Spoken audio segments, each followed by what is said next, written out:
All right, all right, all right, everybody. Welcome to yet another edition of the Best Damn Baseball Show. I'm your host for this evening, Ash. We got JT, the creator of the O's and Ones, the creator of No Hope, I should say, and formerly from the Pars List crew. Welcome to the show, JT. And then we will Thanks also for be having me. having here in just a moment the Prince Man himself. Ram will be joining us once again here in just a matter of moments. So we will see Ram whenever he makes it on here in just a few moments, and looking forward to having him on the show. But welcome, JT. Glad to have you again tonight on the Best Damn Baseball Show. Yeah, let's do it with no tornado warnings. I know, man. I'm glad that everything turned out okay. So just seemed like it was an alarm, and everybody was good. We had a little power flicker, but everybody was good. Right on. Well, we'll just dive right into kind of the news of the day. And that was some bad news for my Atlanta Braves. A couple of news items that were disappointing. That leading it off with the announcement earlier this evening in regards to Jurickson Profar. He has tested positive for performance-enhancing drugs, and according to the the letter of the law, now he's got to be out for 80 games. So that's not going to be great. Let him juice. You know what? I'm not even joking. I'm an advocate for it. That way they're not buying these street drugs or wherever they're getting them. Maybe keep some of the pitchers healthier. I don't know. Like, I think I'm starting to turn a corner and almost be in favor and allow them to maybe dabble in some of that stuff with medical advice and that kind of thing. Yeah, I mean, people don't want to hear that. I mean, I know it's not going to be popular. No, it's not. I mean, the Olympics and everything, but that's amateurs. Yeah. You can't tell me the Rock isn't juicing, and now he's making like $30 million a movie. Here we go. Here we go. We got him. The Prince Man has arrived. Welcome to the show, Prince Ram. What's going on? Pleasure to see you too, JT. It's nice to connect with you after all this time. Yeah, for sure, man. How's it going? Good to see you, man. Good to see you. Good. All right, boys.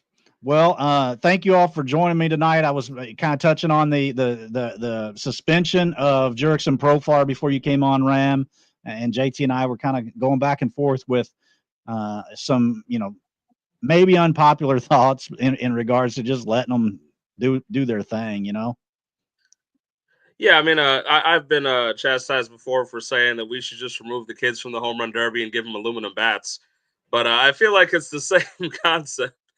It's one of those things now. It's becoming increasingly harder to evaluate talent too, because we've got all the data in the world, and you had Profar have his career season, and now you have people sitting here immediately saying, "Oh, there might be PEDs," right? Anytime you've got like someone who pops out has a career year that's on the outlier, you got jokes and you have honest criticism saying maybe there's performance enhancing drugs, and in this case, there was.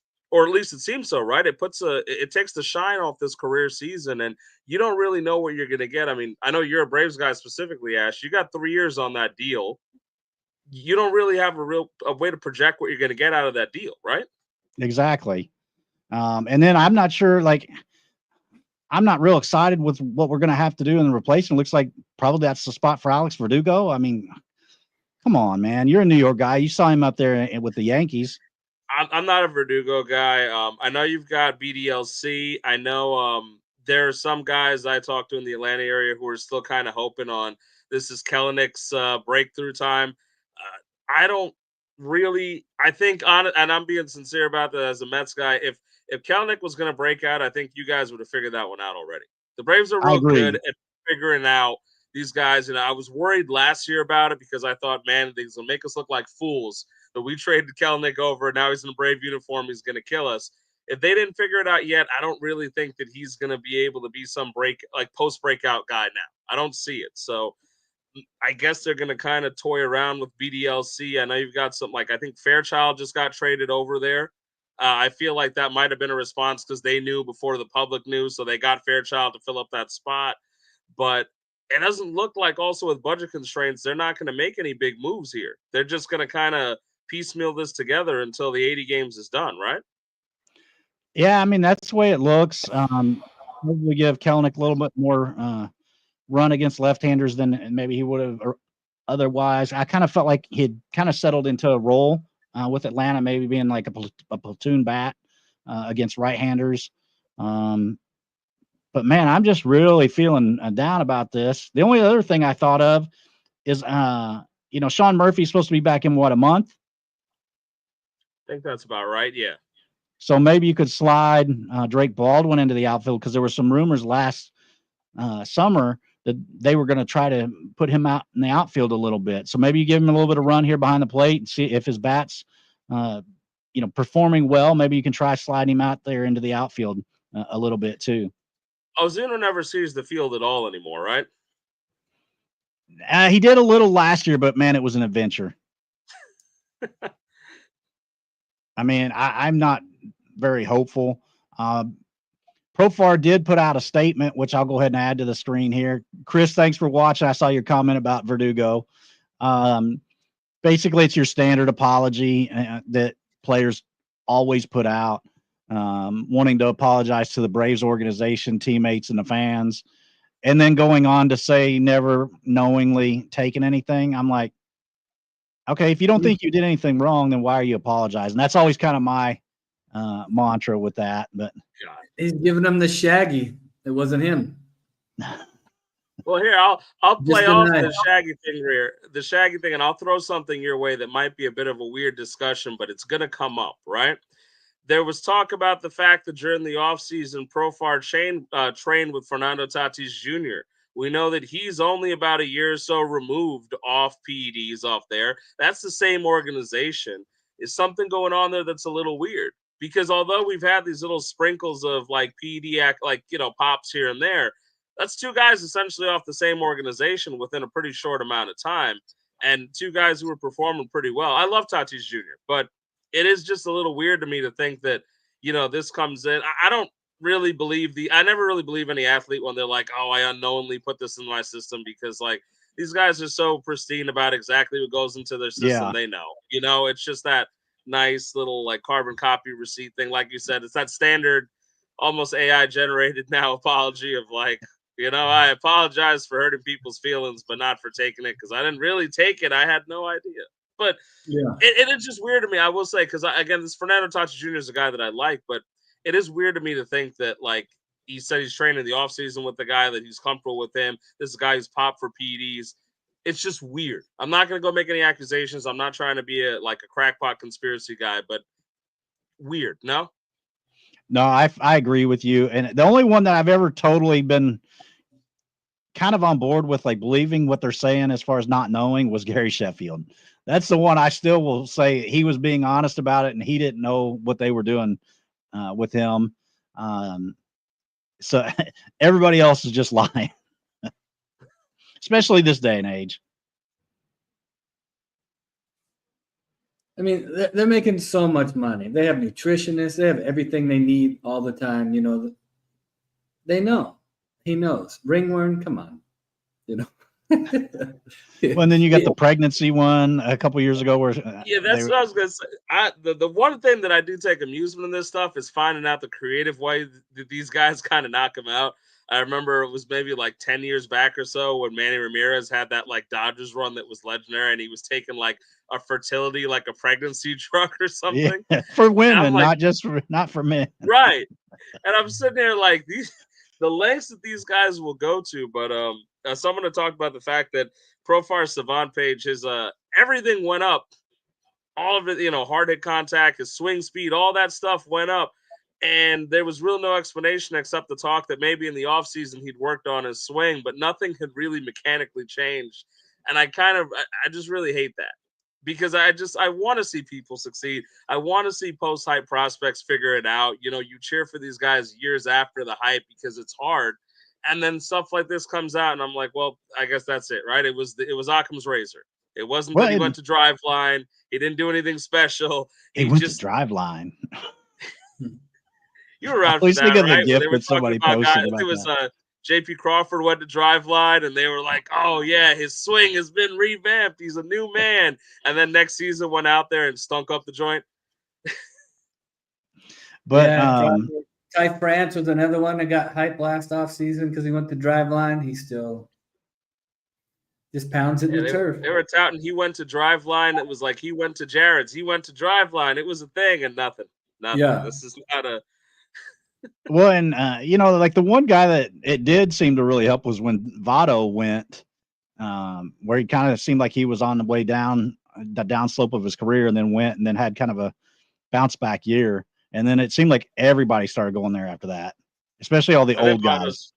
Votto's just a unique case, I think, as a Hall of Famer. Like, he's just better than the rest of them, man. You know, I mean that sincerely. Like, he's one of the better hitters I've seen in a long, long time in terms of his eye and all that. I think it's just one of those things where he had it in him and he figured it out. Because there's a million things people are trying, but I mean, you could look at it.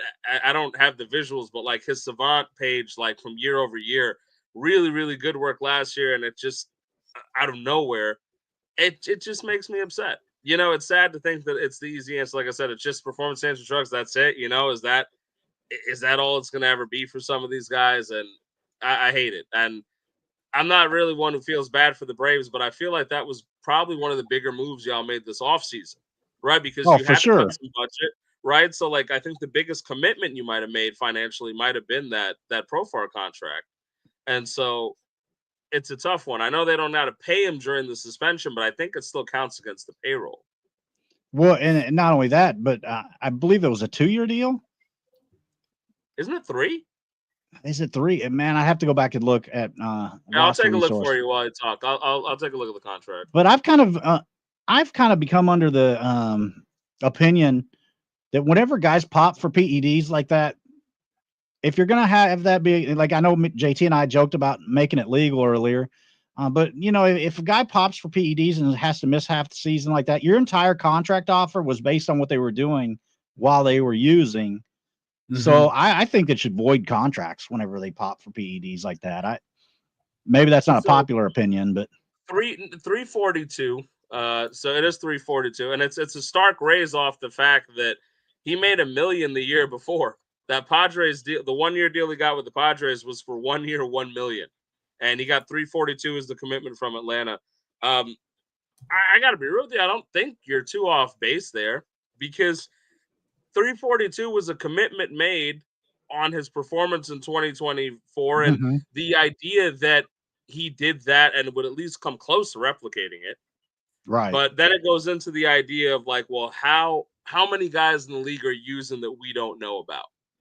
Because it's the truth of the matter is it's got to be going on. Masking and things like that is better than it used to be. So how many guys do you think are using that don't that we just don't know, that we won't have any idea that they're doing something to mask it, that the league isn't caught up to yet? As JT was saying, you know, like the health and nutritionists and the amount of money they have, it's more than ever before. So there's got to be ways to do it. Yeah, for sure. And it's just, it's kind of disheartening as a fan to all of a sudden see basically the key acquisition of the offseason now is going to miss half the season. I was kind of outspoken the fact that they didn't upgrade shortstop. I was like, at least they did something in the outfield, but I felt like they really need to upgrade Orlando Arcia at shortstop. So now that we're out of, you know, Profar for half the year, it's like kind of like, man, did they do anything? But that's probably just the fan kind of being a little bit jaded about it. Yeah, but I get your point about the contract though, because like, let's say the commitment was longer, right? Even 1 year longer. You made a 4-year commitment. 3 years is still long enough. You know, you make a 3-year commitment that's now soured because you really don't know where you're going to get. Maybe he'll still give league average play after, right? But he's you're gonna be essentially 35. Right. You know, that's the thing. He's not a kid, you know. He's on the other side of 30 already. Exactly. Yeah. You know, natural regression, you know, he's slowly, he might deteriorate a little bit. And then if you did everything based off juiced up Profar, you know, you're going to get Profar from the year before that, which he's still a solid player. It wasn't like last year. And then you're getting the older version. You're not getting the 31-year-old, the 30-year-old. You're getting the 33, 34, 35-year-old. So, and I also realize that nobody's going to feel bad about Atlanta with salary issues. So No. Yeah. Not after the Acuna and Albies and Michael Harris and Austin Riley contracts. So I will tell you, I will pick your mind on one thing here, though. This is me speaking from a position of ignorance potentially. This test happened during the offseason, right? And that's what they said. He tested positive in the offseason. I've always felt weird about the delay that we have between these tests being positive or not. You know, like when you think about the amount of money and the amount of personnel that are involved in MLB, you're telling me that, you know, that y'all, this is now, we're into the season opening day, like a weekend or so, give or take.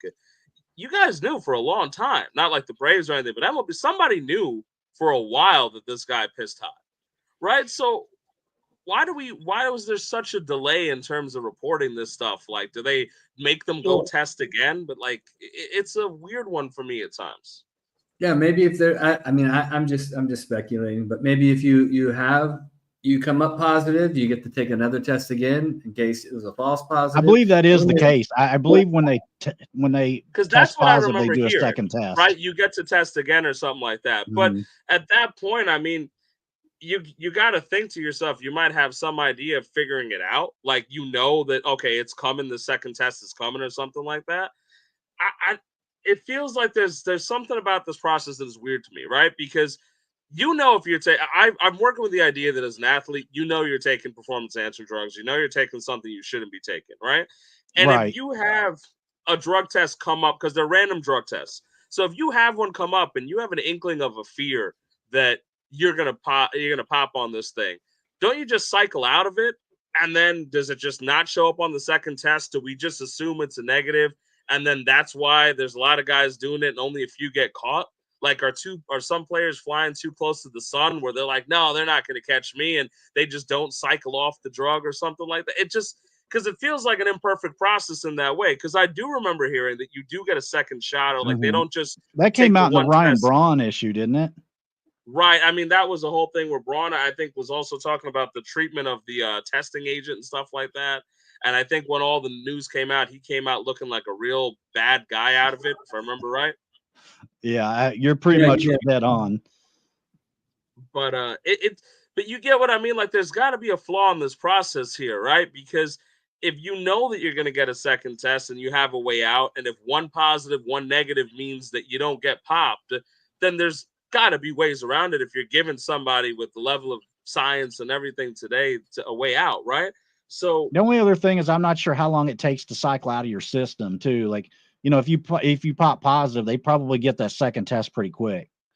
Right. I figure it depends on what you're taking too, because I train BJJ up here. I know some guys who do jiu-jitsu, and some of them, they call it gear when they talk about that stuff. And depending on some of the stuff, it cycles out faster than others. Same as like any other like test. It also depends on the testing, but it just strikes me as weird where like you're basically losing a guy for half a season here. You can't play the playoffs if the Braves make the playoffs anyway, so it could be more than half the season. And we were so staunch about this anti-PED thing, but the whole process, I feel like it's kept murky to us on purpose. You know? Yeah, that's probably true. But I honestly wonder if a little bit of that is also to protect guys that maybe do pop positive on that first test, that maybe it was a false positive. You know what I mean? So I'm just trying to see the other side here. It's true, but I mean, how many false positives do you think you have in this day and age? Again, like no clue, right? That's the thing. Like, I don't know the ins and outs of this one. I don't know the players' union, how it works and these things, but it's just weird to me because I feel like there's just so much time between this happened in the off season, and the off season, it could have meant it popped 2 weeks ago. This could have popped in like December. You know, we don't know, and we may not know when this test popped. And I feel like that stuff is, and somebody knows, lots of people know, the team knows, reporters probably know, but they're not talking about it on purpose. And so that's an interesting one for me. Yeah, it's kind of really put a damper on the start of the season, you know, the off-season moves that they did make. It also makes you wonder, did the team have an idea, though? Because when they got Brian De La Cruz, it was like, well, why'd you get him? You know, you just signed Profar, you've got Kelenic. It just kind of seemed weird. So I wonder if the team did have a suspicion at one point. I'd have to go back and look at the timeline of when those signings were. Right, because that's the thing. Like, if we find out somehow when this test was taken, you can track it back to the time. It's an interesting one. I like to always feel I want as much information available to me as possible. It's just it goes regards to anything, let alone the sports stuff. But I'm curious about it because we had tons of people talking about the fact that even without PEDs, that Profar was having this 1 year breakout for the contract year, and then that's it. You know, that a lot of people didn't think that he was going to repeat this. You yourself, I think, was telling me you think it was kind of a flash in the pan. He was going to regress. And we didn't discuss. This is the one guy I didn't really want us to sign because I was like, I didn't really believe that I thought it was just a fluke. And so that's the interesting thing too, because we had this career year or like walk year phenomenon for a lot of players. And you've got some guys that'll say like, well, it's not a walk year phenomenon. They're just juicing that year and they won't juice the rest of it. And it's an interesting concept because now this is exactly what happened. A guy over the hill of 30 had his career year looking for his one big payday. He got it, but it turns out he was on steroids for his best performance. Well, and what you're saying kind of reminds me of, and I'm blanking on the guy's name. It was like late 2000s, early 2010s. Came from Atlanta from the Yankees, and all of a sudden just had a career year with batting average. And then he either went to the Royals or the White Sox, and then he popped positive. And then his career was just over. And I'm trying to remember who it was. A left fielder too. Before. This has happened. That's what I'm telling you. Yeah. This has happened before. I'm telling you because I've been watching baseball long enough. I've seen this happen where it turns out like, and PEDs are still prevalent out there. I mean, I've been talking to people about MiLB Marte. Well, people don't test positive if people aren't using, you know. So right, that's the thing. And like MiLB Marte recently, I've been having these conversations where, you know, if we talk about fantasy purposes or dynasty purposes, where do you look at MiLB Marte? This is a guy who showed really, really good flashes, popped positive for PEDs, and hasn't looked at all the same since after. Seems like your classic case, but he's also like under 25. Do you buy into that or not? And yeah, it's still age. Right. Like, so it's a dangerous road of like, we can't even just evaluate the talent. We have to figure out where the PEDs made a difference or not. And yes, they're not going to turn you into Barry Bonds if you weren't Barry Bonds. We all know that, but there is a positive effect in certain ways.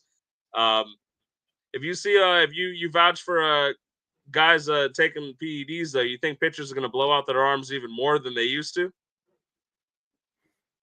I don't know. The Rocket pitched a long time. I mean, they always say that, you know, like steroids and human growth hormone, all that stuff kind of helps with injury recovery too. So like, yep. I remember Andy Pettit specifically speaking to that in the mid 2000s, where when he popped for HGH, he was saying it helped him heal. He healed faster. He felt different day to day than he did without it. And I always remember that because it was such a weird concept to me, but just having someone bluntly talk about the fact, like, it didn't make me pitch faster, but it helped me heal faster. Right. Yeah. And JT, you're right. Rocket was around for a long time. AP said the same thing. Remember that? Adrian Peterson. He said the same thing. He took HGH when he hurt his knee. I had forgotten about him. I wasn't even thinking about football. Yeah. I just laughed. I paused because I realized we both use guys with the initials AP. I know that I was a little hesitant too. I was like, what? Wait a minute. What are we talking about here? But anyway, you know, it's kind of terrible news to hear about Jurickson Profar and the 80-game suspension. But the news just got worse for Atlanta. Reynaldo Lopez now on the injured list with a shoulder inflammation. Shoulder soreness, right? Yeah. Which is scary. I mean, he's on the 15-day IL, but shoulders for pitchers, that can be a death sentence. You better trade him. I don't have him in your fantasy league. You better trade him. I don't have him in any of my main leagues, at least. Yeah. Moving off the PED discussion, because I'm not going to accuse him of doing PEDs. What he did was really impressive in terms of that. You know, it's always harder, I think, to convert reliever to starter than starter to reliever. And he was looking real good for a bit. Last year was great. yeah, credit to the Braves organization for figuring that out, because they made him look really good. But now it also leads me to have that fear of like, okay, you look good. Can your shoulder withstand what they made you do? Right. Because he had more than double the innings from the previous 2 seasons. So Right. And we have lots of data that shows like those stark jumps in innings often tend to hurt, let alone us living in the era of like max exertion on the human body anyway for pitching. But that innings jump takes a toll on you. And this feels like one of those also like Occam's razor thing. What happened?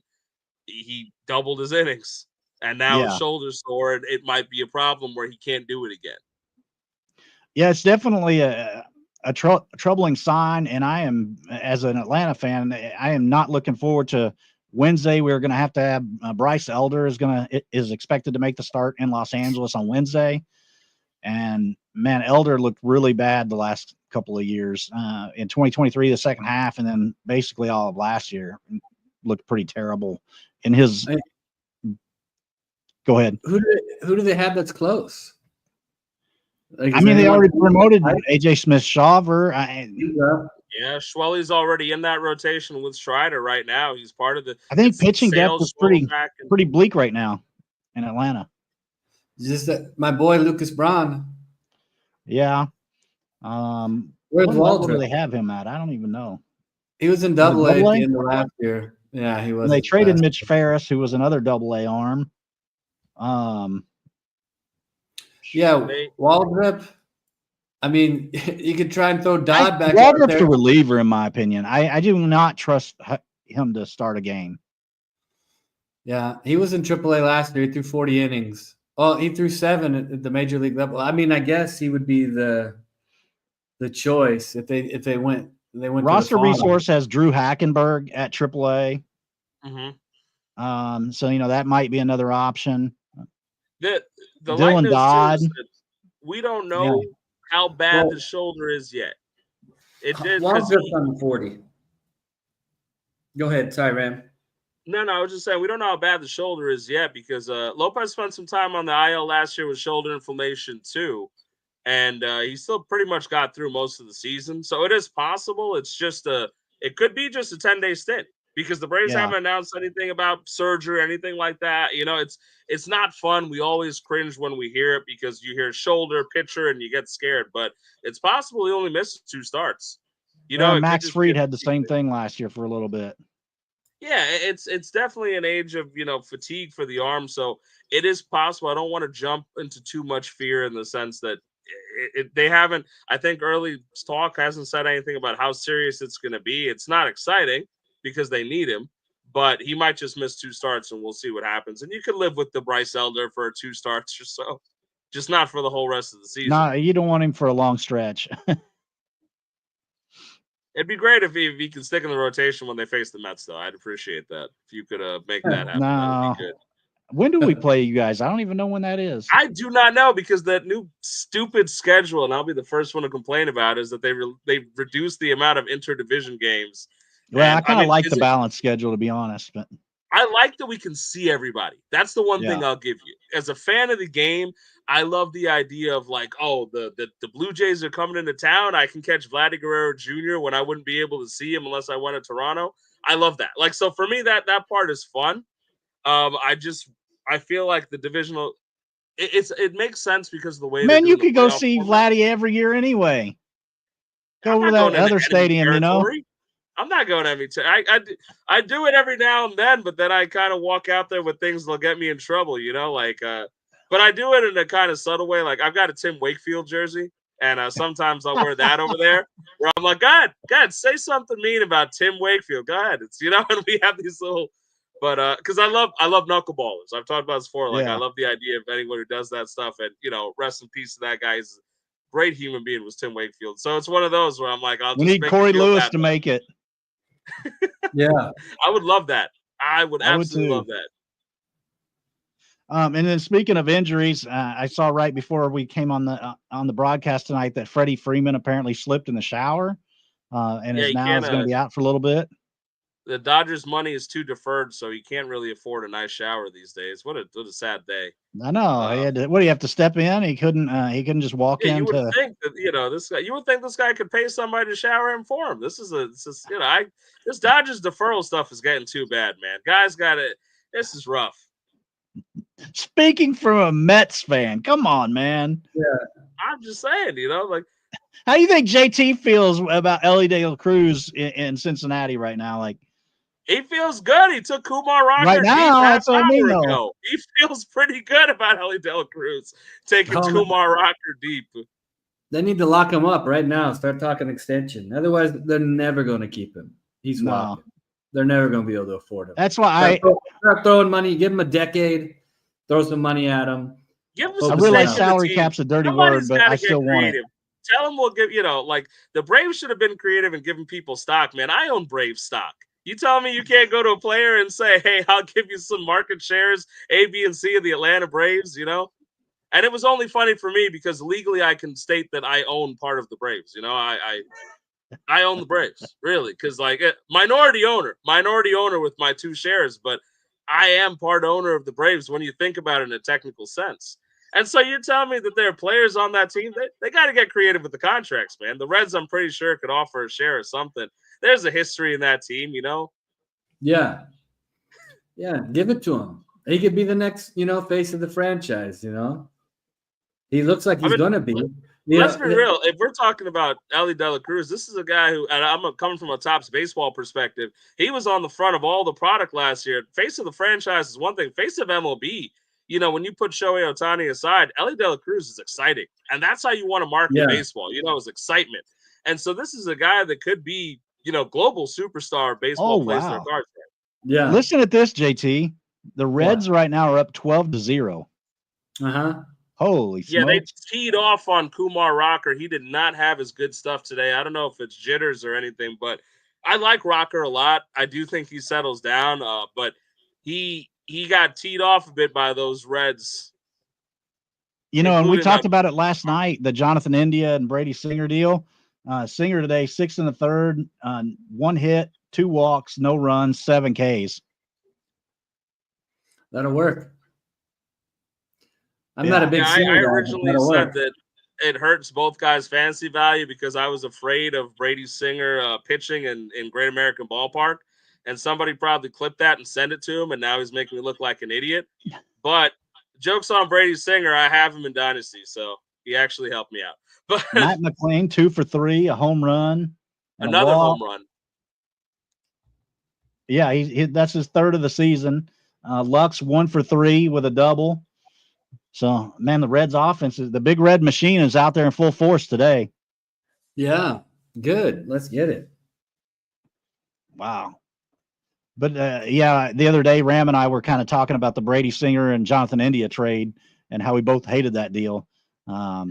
It's so far it's working out for both guys because Jonathan India had a good day at the plate, and now Brady Singer tonight. Did you see you saw that fastball he took to the dome from Class A though? Yeah, no, I didn't see that. Yeah, Ash, you got to take a look. Class A let go of a fastball, a little short, completely accidental. I'm not accusing anybody of anything, but completely accidental. But about 99-100 to the dome, hit him right in the helmet flap.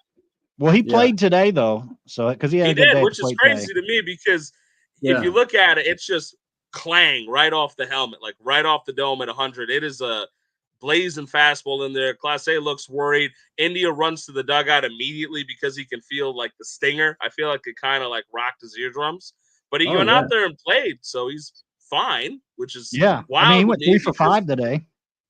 It's just crazy to me to think you can go out there and take 100 of the dome and the next day you're back out there. I got to give him some credit, man. That's hang with him. That's tough. Well, and the Royals really cleaned house today. They won 11-1, so it's kind of the day of the blowout. It looks like between the Royals, the White Sox, and the Reds now. The Mets are up 10-2. I know it hurts you to mention it, but the Mets are up 10-1. By the way, yeah, of course you haven't, Ash. Yeah, not surprised. Well, I usually do my diligence around the league. I gave you guys the first billing on Saturday when we went. when we were live. Yeah, because they lost. I was smart, Friday, you know. You Friday. didn't want to talk about the Braves until I brought up their sweep and all that. So I'm catching on, Ash. Don't worry. 0-4. It's okay. Matt, you're getting production out of Luis Torrens, so that's nice. Getting home runs out of the backup catcher. Luis Torres plays with a lot of heart. I got to be honest with you because that's what we're hoping for here. They play hard. Like when the girl says her friend has a good personality, you know. Yeah. But the thing is that he was backup catcher last year. Alvarez missed some time last year too, and in a short stint, Torres was also not bad last year. So it's one of those things where I'm not going to sing the praises of the guys you need to go pick him up in fantasy, but he's doing the job, and the staff seems to like him. So kind of like this Luis Torrens mythology here. It's going fun. Hey, he's hitting ahead of Baty. I am a very nervous Baty guy, man. I don't really know if I've always looked at him as like a quad A type of guy, where I don't know if the bat will catch up to being a productive major leaguer. He had a really, really strong spring, but I've mentioned this before. I was talking about the Ash. I put pretty much zero stock in the spring, and we'll see what happens. Yeah, from a fantasy standpoint, if you had Baty and he was catching all that helium in the spring, you should have been looking to move him. That's the way I looked at it completely. Exactly that. Yeah. My whole thing during the spring, they're like, wow, Brett Baty looks like he can hit. And I'm like, trade him tomorrow. Trade him tomorrow. Yeah. If somebody will buy that stock, do it. Because even if so, all jokes aside, there's not really a place for Baty in the way the Mets are building right now. You know, that's kind of the one guy that's going to be on the outside looking in. I agree. Because they held McNeil too. Mauricio's coming back from injury. Luis Angel Acuña's out there. Second base is going to have one too many guys. Somebody's got to go. And if Brett Baty's new to the glove, if he's playing second and he can manage third and left-handed bat, move him now. I'm not a really big, and I might eat my words on it, but it's one of those things where I just don't see it the same as I do with other guys. I think I like Luis Angel Acuña a lot. I'm mixed on Mauricio, but a lot of guys who were smarter than me like Mauricio. So at least I'd like to see him get his extended time. But I do feel like Baty's got it. You're all in on Vientos then? I am in on Vientos. I have to be honest with you. I do think the power is – now, I think it might be more like 25 to 30 home runs instead of 30 to 35. But he looked pretty solid last year. I think it's one of those things where – you look at those old school thumping, power hitting third baseman, hit a lot of home runs, strike a lot, not exactly a beautiful glove. He kind of fits that mold. And he played really well for the Mets during the playoffs last year. RBIs are kind of an outdated stat, but he had the most RBI in a Mets postseason singular stretch in Mets history, and he led the team in RBIs because of that. He was hitting the ball pretty well. Exit velocity is pretty strong. Overall, I think he's a guy that I did not believe in, and he kind of forced me to believe in him with his production last year. This year's going to be a big one because if he can put up another 25 home runs or so, he's probably just going to cruise. But the book is now out on him, extended time, similar for a lot of guys. It's kind of like a sophomore slump pitch. Is he going to figure it out and stay through it, or is he going to go back to just being a guy who has a lot of power and can't put it together for long stretches? I like him. I am a Vientos guy. I'll be the first, of many to say that I think that he's convinced me. Yeah, I mean, last year he was able, you could say his first cup of coffee was, just him getting used to everything. But he dropped his ground ball rate. It came down, to 44%, which is, is what you want to see. He was able to get to his power. So you want to see that stay the same. His contact rate was pretty low, though, 68% overall. That's not super exciting, but that is the worry. That's what I'm saying. He's more like the, those big thumping bats. The strikeout rate is probably also going to be like unpleasant for a while, but it's the nature of today's game. I mean, if you can get 30 home runs out of that guy, fifth or sixth in your lineup, that's pretty good. It still throws me off sometimes to see these averages because you'll see guys now hitting 240, 250, and they can still play every day. And it feels like 20 years ago, 15 years ago, that's like, nope, we're getting you out of here. How the hell are you hitting 240 and starting every day in a major league lineup, right?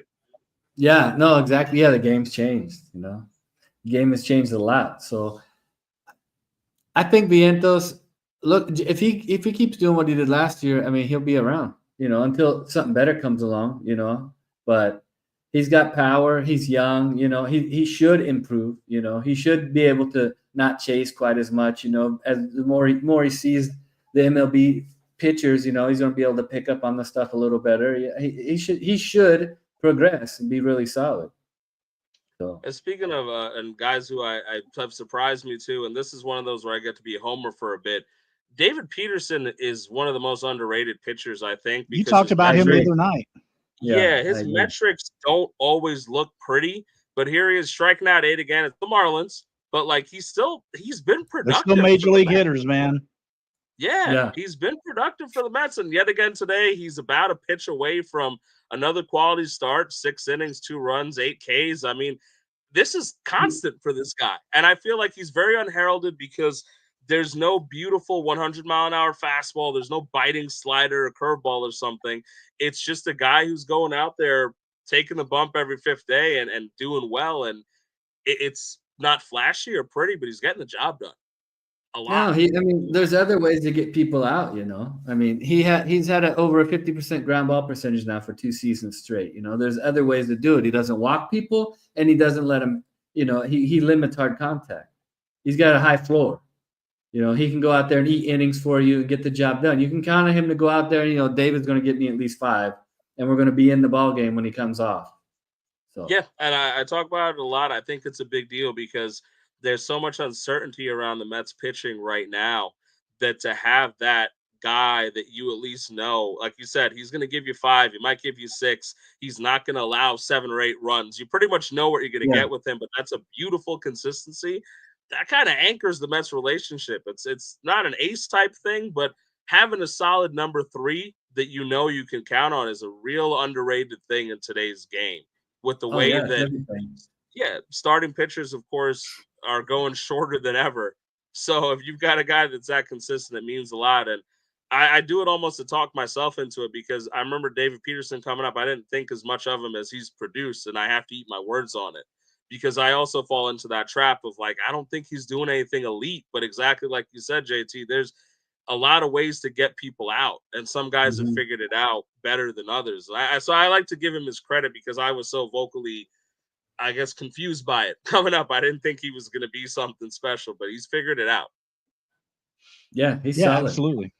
And then in addition to, Vientos, then you had Alonso 2 for 3 with 4 RBIs and a homer. So it's good to see Alonso get off the schneid in 2025 and get his first homer this season.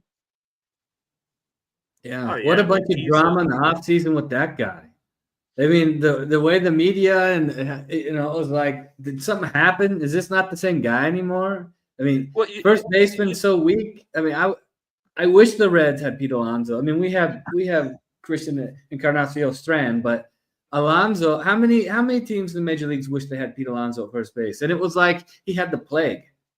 I just don't understand what was going on in the offseason. It's such a tough one for me because this is both the emotional person in me comes out here because I love hometown guys. I love when guys stay with one team their whole career. And this happens to be my team, right? So if I had it my way, do I want Alonso for the rest of his career? I do, because of the fact that it's rare we get guys that are the Mets aren't always that productive with their guys. And when they do well, we tend to hold them into lore and they mean a lot to us. But when it comes to Alonso, I mean, what worked against him is the things that we all kind of talk about. Advanced stats don't favor a guy who is an aging first baseman with his skill set doesn't age well. And it's a tough one, right? Because we have many examples of a guy who's just limited to first base DH, who's pretty much just a power hitter, struggles with some high speed stuff that the skill set doesn't age well. That being said, I think what is a tough one for me is the idea that he's 30 now. He's probably still got 2 to 3, maybe 4 more really productive years. And so I find some confusion in that in many places, teams are willing to extend a contract far beyond where they think a player will continue to be useful. And it confused me that it felt like his only market was really the Mets. Yeah, I was surprised that the Yankees weren't going after him, to be honest. I'm glad they didn't because it would have broken my heart if I'm, but I'm surprised too, because it's sort of like what you're saying, JT. There's a lot of teams in the league you could look around that if you put Alonso in the middle of their lineup would improve, right? Yeah. And he's not like the worst defensive first baseman. He's not a Gold Glover out there, but he can survive out there, and he can DH a little bit. And close to 40 home runs a year is still a very, in my opinion, value skill, something that matters. So Yeah. it was weird to see such a stark turnaround where it felt like the entire league just like got a memo and decided at once, slugging first baseman over 30, that's not a guy we want to sign. And they all just kind of kicked the tires on him. And I'm hoping, granted, it was his contract last year. He didn't look that great. It was arguably one of his worst years, so it does show like he might be declining already, whether or not we want to acknowledge it. But this is a guy who's got 226 or so home runs, I think, like over 225 for his career. You want to see him maybe hit 300 or 400 home runs and hope he could do it in a Mets uniform. I don't know whether he will or not, because he's only basically on a 1-year deal with the Mets. But there was a lot of talk that the Mets were holding the fact that they had interest in Vladimir Guerrero Jr. over his head too, because as of the moment, Vladimir Guerrero Jr. has not signed an extension. And there Elly were trade Cruz talks. now has 2 home runs on the night. Yeah. 14-0 over there. 14-0 over there in Cincy. Wow. And Singer's still on the mound because he's up to 7 innings pitched now.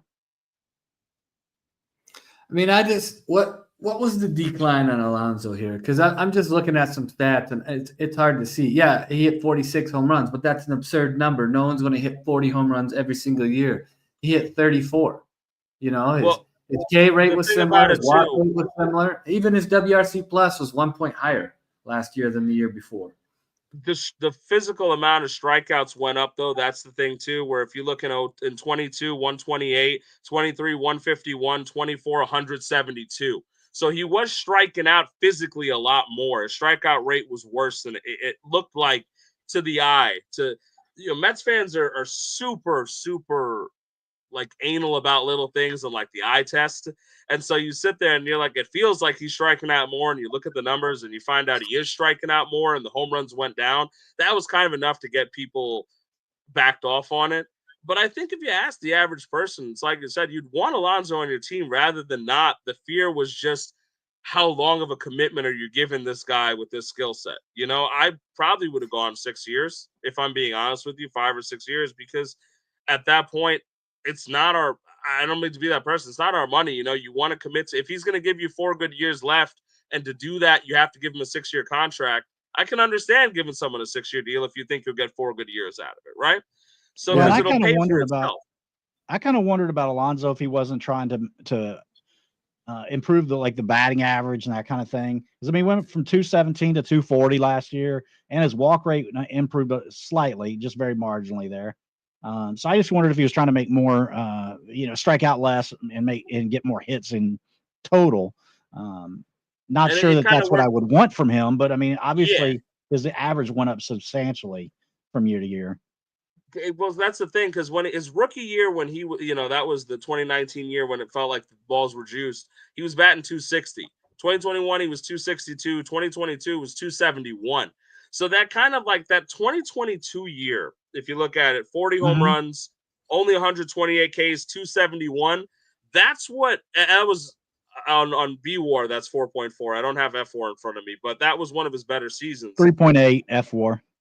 Yeah, so that's what you kind of want out of Alonso, is that not too many strikeouts. Can he get to the 40 home run plateau? Can he bat over 250?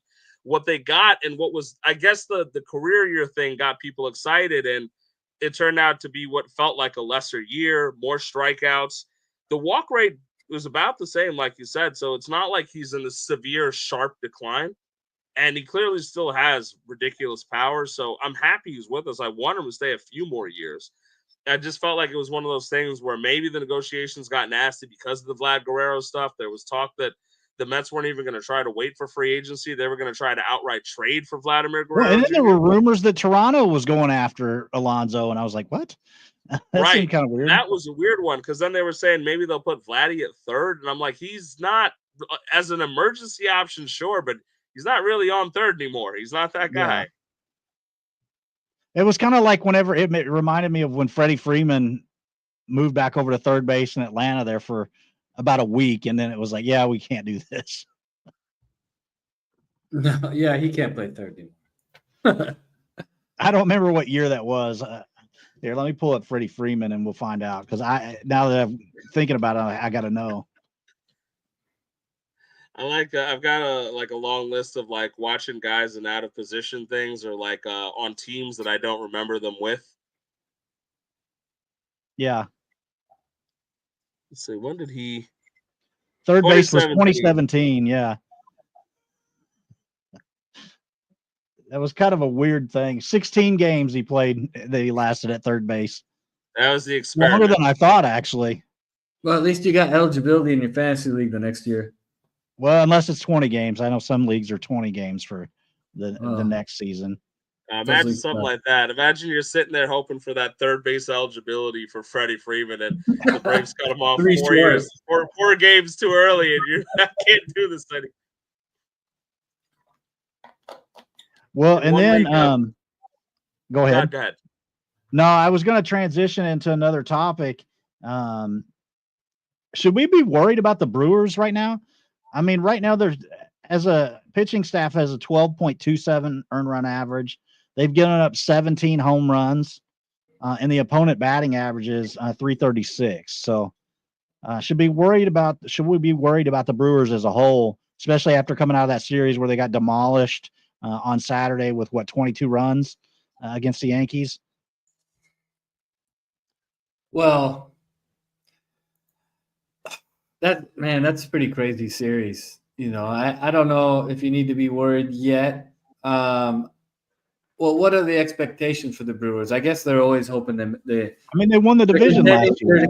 Yeah, they're contending for but it's always kind of like the team that overachieves. They're like the little Tommy engine or something, a little engine that could all the time. You look at them on paper, and you're like, they're going to finish middle of the pack, and then somehow there they are. They're always at the top. They're scrappy. They always seem like one of the scrappy team, you know. I mean that Savali just hit the IL, so with his hamstring, that rotation is Peralta, Cortez. It's showing Elvin Rodriguez and Chad Patrick. So if you went into the season thinking those 4 guys and Savali were going to be the 5 for you, well, they'll have Quintana in a few weeks, but you're delusional. Well, yeah. They got, Aaron Ashby's around. He's got a strained oblique. Savali's got the hamstring. I thought the Mets would bring Quintana back. I'm kind of surprised that they didn't. Are they planning on Woodruff coming back this year? Didn't he miss all last year? Yes, Brandon Woodruff will be back this year. He started the year on the IL because he's recovering, but they do think he'll get back. Ram always knows little secrets. You know, I don't know. But, he's the connected man. Yeah, that's why we call him the Prince. Yeah. I'm with you, JT, though, about if you look at the Brewers on paper, and it's not me trying to be mean about it, 100% your analysis is correct. They're always the team that overachieves. And if you look at it on paper right now, even if you look at the batting lineup, right? If you look at that 1-9, you don't think if you look alongside even just the Cubs, right? The Cubs who got Kyle Tucker on a 1 year essentially because they weren't able to extend him. So they went ahead and the Cubs traded for Kyle Tucker. They're trying to go for it in that division because they feel like it's open. The Brewers have felt like trying to build the way that they've built in the past with David Stearns, who the Mets luckily were able to pick up. But it felt like they were trying to put that together, and David Stearns was really good at pushing the right buttons. And looking at it now, it may not be that way. That being said, that first series has a lot of conversation because, it was against the Yankees in Yankee Stadium, right? And it leads to that torpedo bat conversation, right? So, does it actually impede on the game where the wind was blowing out there too? It could have just been a bad series. It really could have just been a bad series. Yeah, it's the first series of the year. I think just today's game kind of sounds the alarm a little bit, losing 11-1 to Kansas City. Chris Bubich went out there for the Royals, 6 innings pitched, 8 Ks, 3 hits, 2 walks. Really solid performance from Chris Bubich. But for them to get beat 11-1 by the Royals is kind of concerning coming off that Yankee series. Maybe they're going to have a players only meeting. I mean, I know that mythical little thing, the players only meeting, figures it out sometimes, but it does feel like they need that kind of jolt right now because, again, so I'm pulling up the roster resource, like looking up and down there, the bottom, their lineup has a lot of guys that could achieve well. Obviously, Chourio and Yelich, right? Terang is someone gets a lot of love, and Contreras is solid, but Frelick and Hoskins, Garrett Mitchell, Joey Ortiz, Oliver Dunn, these are not guaranteed hit guys. These are guys that could overachieve and have, but there's no guarantee they bring you to winning a division. And even, yes, Quintana will be there and Woodruff will be back at some point in the season, but you're still relying on guys who are coming off severe injury in that way in terms of Woodruff. And Quintana's older, 35, 36, maybe 37. He's an older statesman guy now. He had a good year with the Mets, but he's obviously going to be you can't necessarily count on him for the full season. Right? Yeah, so Woodruff's 32, yeah. Yeah, and he's coming off the advanced shoulder surgery too. It was like, I think, like the capsule surgery. It wasn't just like Tommy John. Yeah, it was the shoulder tear. Yeah, and so I was worried about that right off the bat. They were talking about, oh, he might look okay, but I sold off a lot of Woodruff in some of my dynasty places because that surgery has had, although there are some people who have been okay with it, it's shown some pretty bad results in the past. Some of these guys just don't come back looking the same, and I was a little bit afraid, and he's already slowing down his rehab, which is fine. You want to take as much time as possible, but we don't know for sure what version of Woodruff we're going to get. Yeah. Well, and with their pitching staff being like that, it kind of makes me think that they've got to be second guessing a little bit the decision to expose Shane Smith to the Rule 5 draft because now he's in the rotation for Chicago. And man, with all the injuries they've had, and I mean, I'm looking at this rotation, I'm like, I don't know, they could use Shane Smith, former Pars list favorite over there. They could use him on their roster right now. There's also the talk of it maybe being like, sometimes you look at a year as like, I'm not going to say like a gap year, but like a transitional year. Because if you look at the talent on their injured list alone, right? You know, DL Hall, who also didn't look so sharp, but he's injured. Robert Gasser's out too, right? Yeah. And so these were guys, they liked Gasser. He looked okay in his short term, and DL Hall, the potential's there too. So they might be sitting there thinking, listen, we're going to limp through for a little bit. Whatever happens, happens, because the Cubs are looking stronger. The rest of the division overall is looking stronger. They might just be trying to figure some things out because Chourio, their gem, is still pretty young, right? And so we'll see. But in terms of being worried about them, if I'm being honest, I think so, because of the fact that, like we said, if this is a team that we all knew was overachieving anyway, if it's just them crashing back to norm, it's not even that they're underachieving now. They're just doing what it seems like they might mathematically be projected to do, and they're not overachieving anymore. They're just not a superb team on paper, and there's holes, and the depth is lacking a little bit, and this is what we might see. Because, you know, even right now for a bit, JT mentioned it, we've got, who's it out there in that rotation? Chad Patrick and Elvin Rodriguez, and I think Elvin Rodriguez got lit up tonight. You know, so yeah, he did. If you go through 2 weeks? I mean, that's not. And the thing is, the crazy thing is, as you mentioned off roster resource, there's not even a fifth starter on there. Yeah, right just 4. Yeah, right. So you don't think they wish they had Shane Smith right now to be the fifth guy? 100%. 100%. I think that's something where they might feel, because, and they've got guys who can work out of the bullpen. I mean, there's a guy that he's coping Pars too. I'm a big Craig Yoho guy because I think he's a closer of the future over there in the Brewers. They've got a lot of really top flight bullpen arms. Trevor McGill is pretty good. Now, speaking of Trevor McGill, sorry to jump in. I'll let you finish here in a second. But I thought it was pretty ironic when Trevor McGill was so outspoken against the torpedo bats the other day, and then it turns out that Rhys Hoskins on his own team is using it. So, yeah, it's funny. This is one of those things. I don't really like to say things about the Yankees that might paint them in a positive light because it's kind of against my religion as a Mets fan. But this torpedo bat thing kind of cracks me up. It's being blown out of proportion because of the fact that the Yankees dropped 20 on them that day. Mhm. And, nobody's talking about the fact that yet again, Yankee Stadium has a short right field and the wind was 18 miles an hour blown out to right field that day. The bat is technically legal. Other people have used it. I think Mountcastle on the Orioles has used it before. There was Caminero on the Rays. Yeah, there was talk that Lindor got one shipped in today. So, first off, I don't want to be hearing any of this stuff. The Yankees are cheating, stuff like that. Let's not. The bat is It's not cheating. It's legal. Yeah, the bat is legal by now. The conversation then should be: should MLB review the qualifications for what a bat is if they're somehow bothered by them using bowling pins as bats up there? Which is what they had to do with the axe handle. You remember initially the axe handle was illegal. And they went back and revised the rules to make it legal. So, yeah, but I mean, I think it just got blown out of proportion with this thing here. I mean, it did crack me up that Rhys Hoskins used it. I mean, I'm a noted Rhys Hoskins disliker, so I thought it was kind of funny. I'm like, just give me more ammo for being a bad teammate, Rhys Hoskins, But being a bad teammate, I'm just saying. Listen.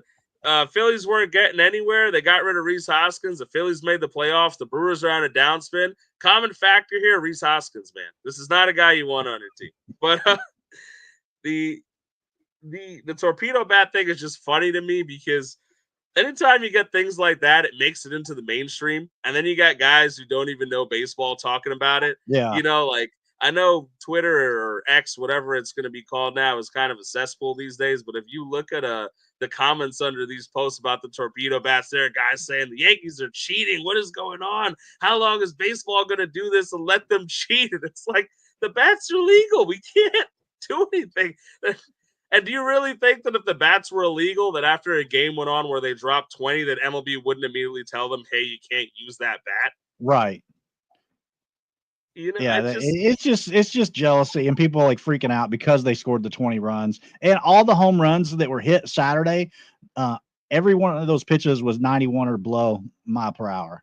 So Mr. Cortez got lit up for a few home runs. He is prone to the home run ball. He was probably emotional going back to Yankee Stadium after everything, in my opinion. I feel like there's a lot more on it than just like this supposed torpedo bat thing. I mean, Jazz Chisholm looks good with it. Sure, that's great for him. Yeah, but everybody thought Jazz would have a big year this year anyway. Right. You and I have had this conversation that I thought that the Yankees might unlock this. Jazz is the kind of guy who likes the big stage. He was going to be asked to do a lot for the Yankees. He might do well.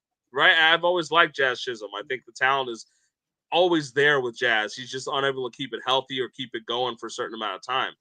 But I think if I'm being real, I think it's much ado about nothing.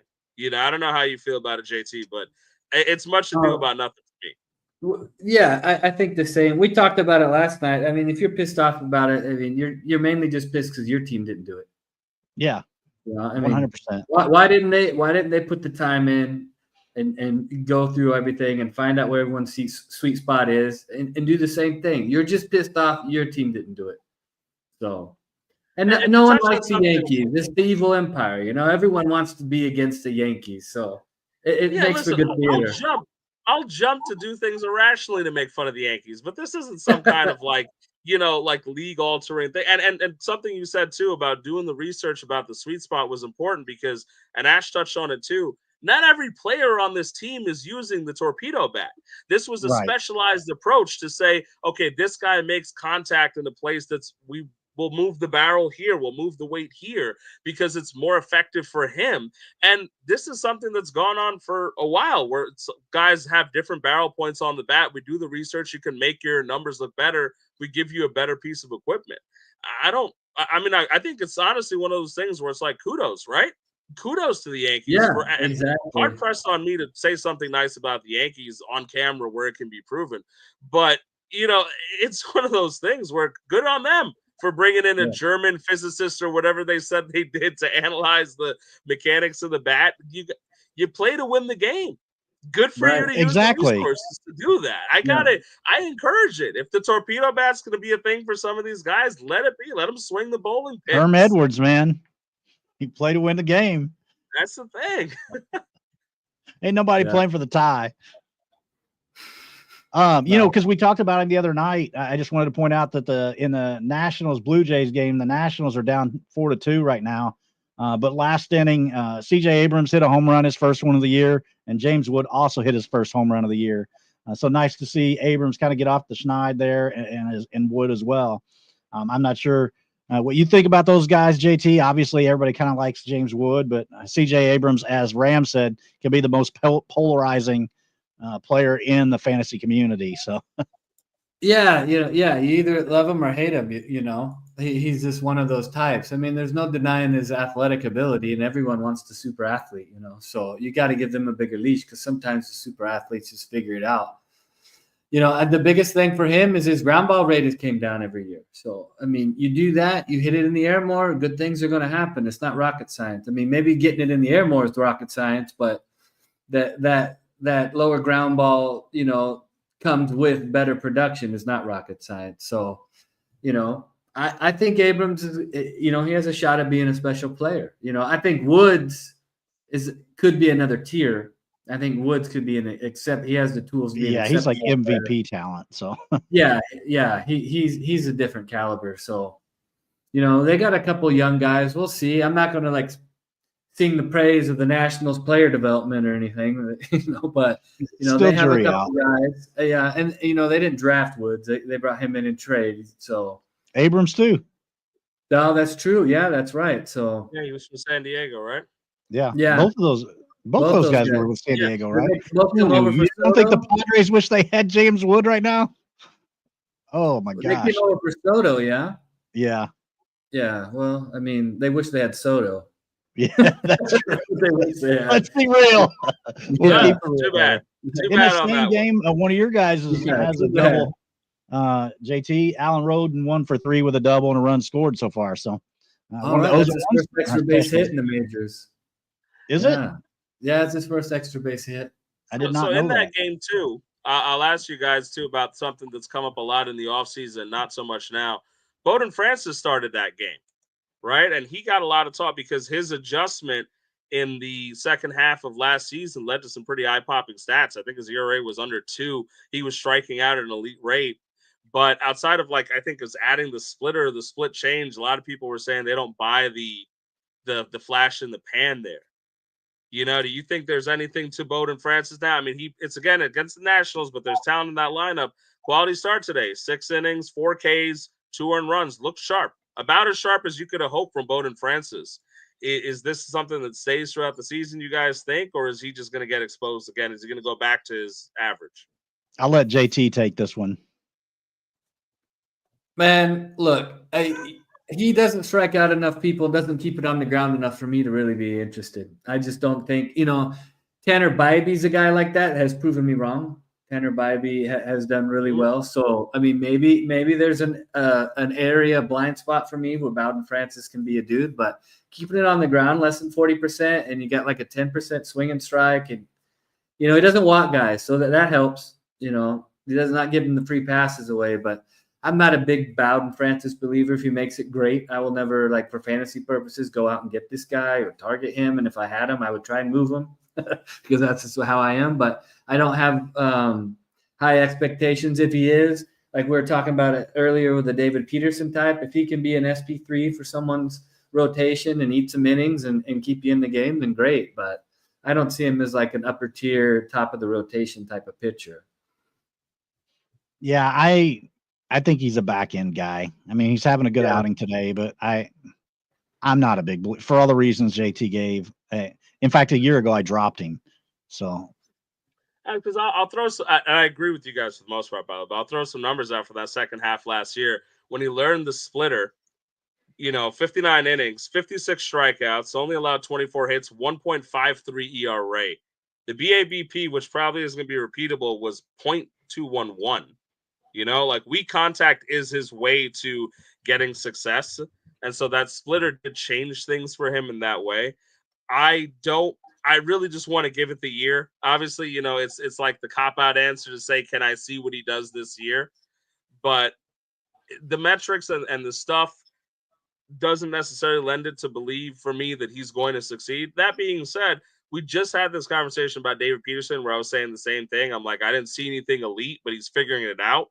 And I do think there's an area that he can carve out that he's like a David Peterson for the Blue Jays. He's young enough, he can figure this out, that if he can continue to induce weak contact that way, and he's also, Savant last year said that the movement on some of his pitches was very similar to Max Scherzer, who happens to be on that team with them now. And Max Scherzer, a big competitor, a lot of the Mets talked about the fact that when he was here, that he kind of instilled a little bit of knowledge in the pitching staff. A lot of these guys, young guys, said, man, Max was so smart. We learned from him. And so I think one of those intangible things that, and I can go out on a limb and say we might be sitting here like a few months from now, and we're like, how is Bowden Francis still doing this? There might be something unlocked there. And I want to, if so, I'm going to say that might be a Max Scherzer thing. And I want to go out there and say it's possible he could carve out that David Peterson role and look good this season. I'm not buying him exactly because of the fact that I think that the price on him based on his stats would be unfair. You don't want to go in dynasty and reach out for a guy that you're hoping to keep that going. But as someone who has him, I'm going to hold him and see what happens. And I think I'll just deal with it if he goes back to being bad. But there's something. I got an eye on him because Can I throw one thing out there during that hot streak? He had a 50% fly ball rate and a 50% pull rate. That's not good. Not good. I agree. That's not good. Yeah. But even the BABP thing is also not like 211 BABP is not repeatable, right? Unless you're like elite at giving up soft contact. I don't expect that to repeat either. But it's also one of those things where he was doing that to the tune of, like I said, a 1.5 ERA. There was a lot of luck involved, I'm sure. So if he regresses from a 1.5 ERA to still something under 3, that would be wild because nobody would expect it. I think he's probably going to sit somewhere around the low 3s if he gets to that, like, David Peterson niche. The metrics don't support it at all. Yeah. I agree with you. You look at Savant page, it doesn't look like he's reducing certain things. It still looks like he's going to get lit up, but it's smoke and mirrors. Yeah. But to your point, sometimes pitcher. He's what? He's a pitcher's pitcher. Yes. He's just battling.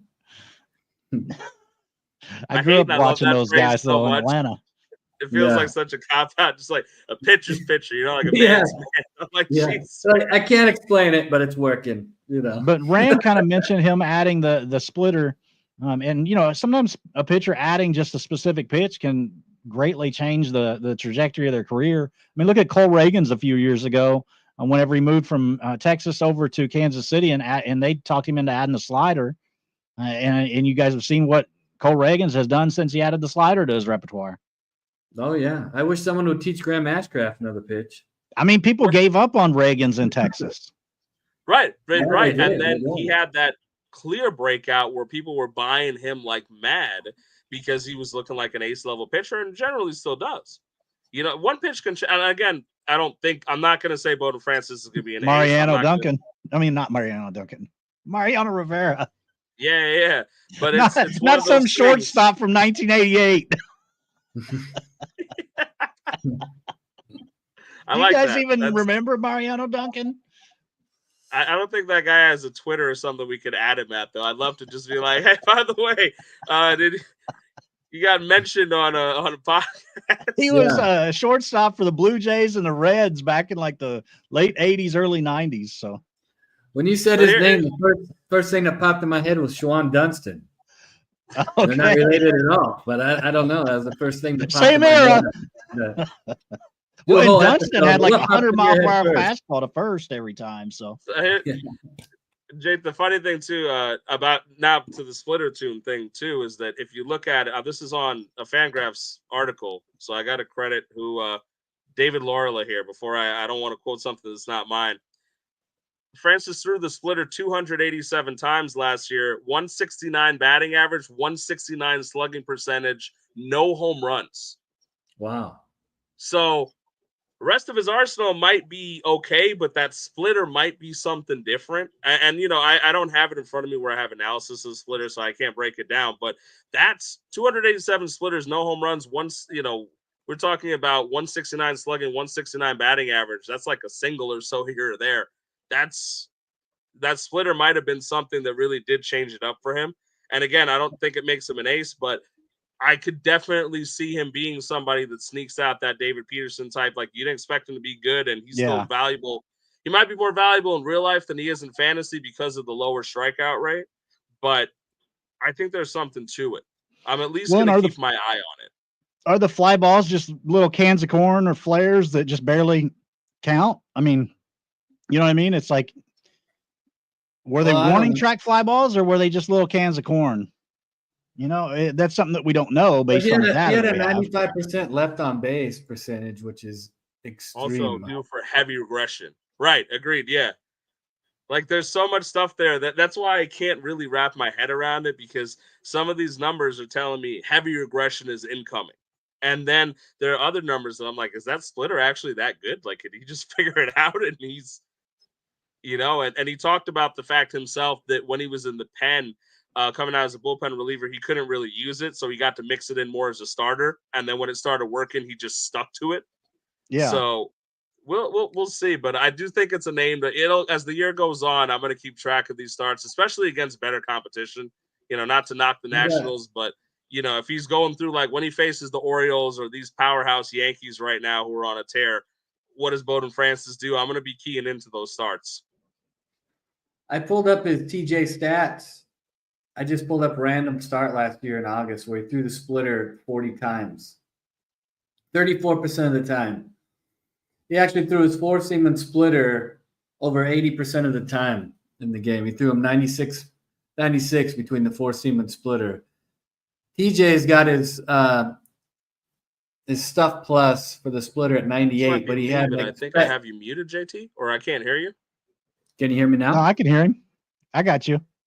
Yeah. Ram, can you hear me? I think it's on his end because I can hear you fine, JT. Oh, okay. Well, Ram's point here about that splitter, his expected weighted on base percentage against the splitter in this start, which is against the Dodgers, by the way, it was 0.027. So the TJ stuff plus, I mean, it was average, but they couldn't hit it. So there's something about that pitch that either stuff plus isn't able to graph.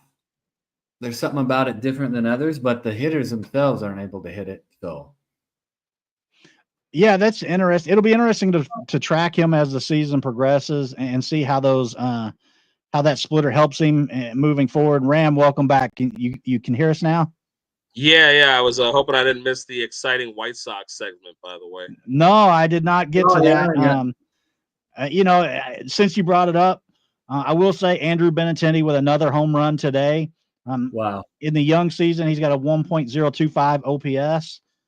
So continuing right where he left off last year in the second half of the season. The White Sox won 9-0 over the Twins.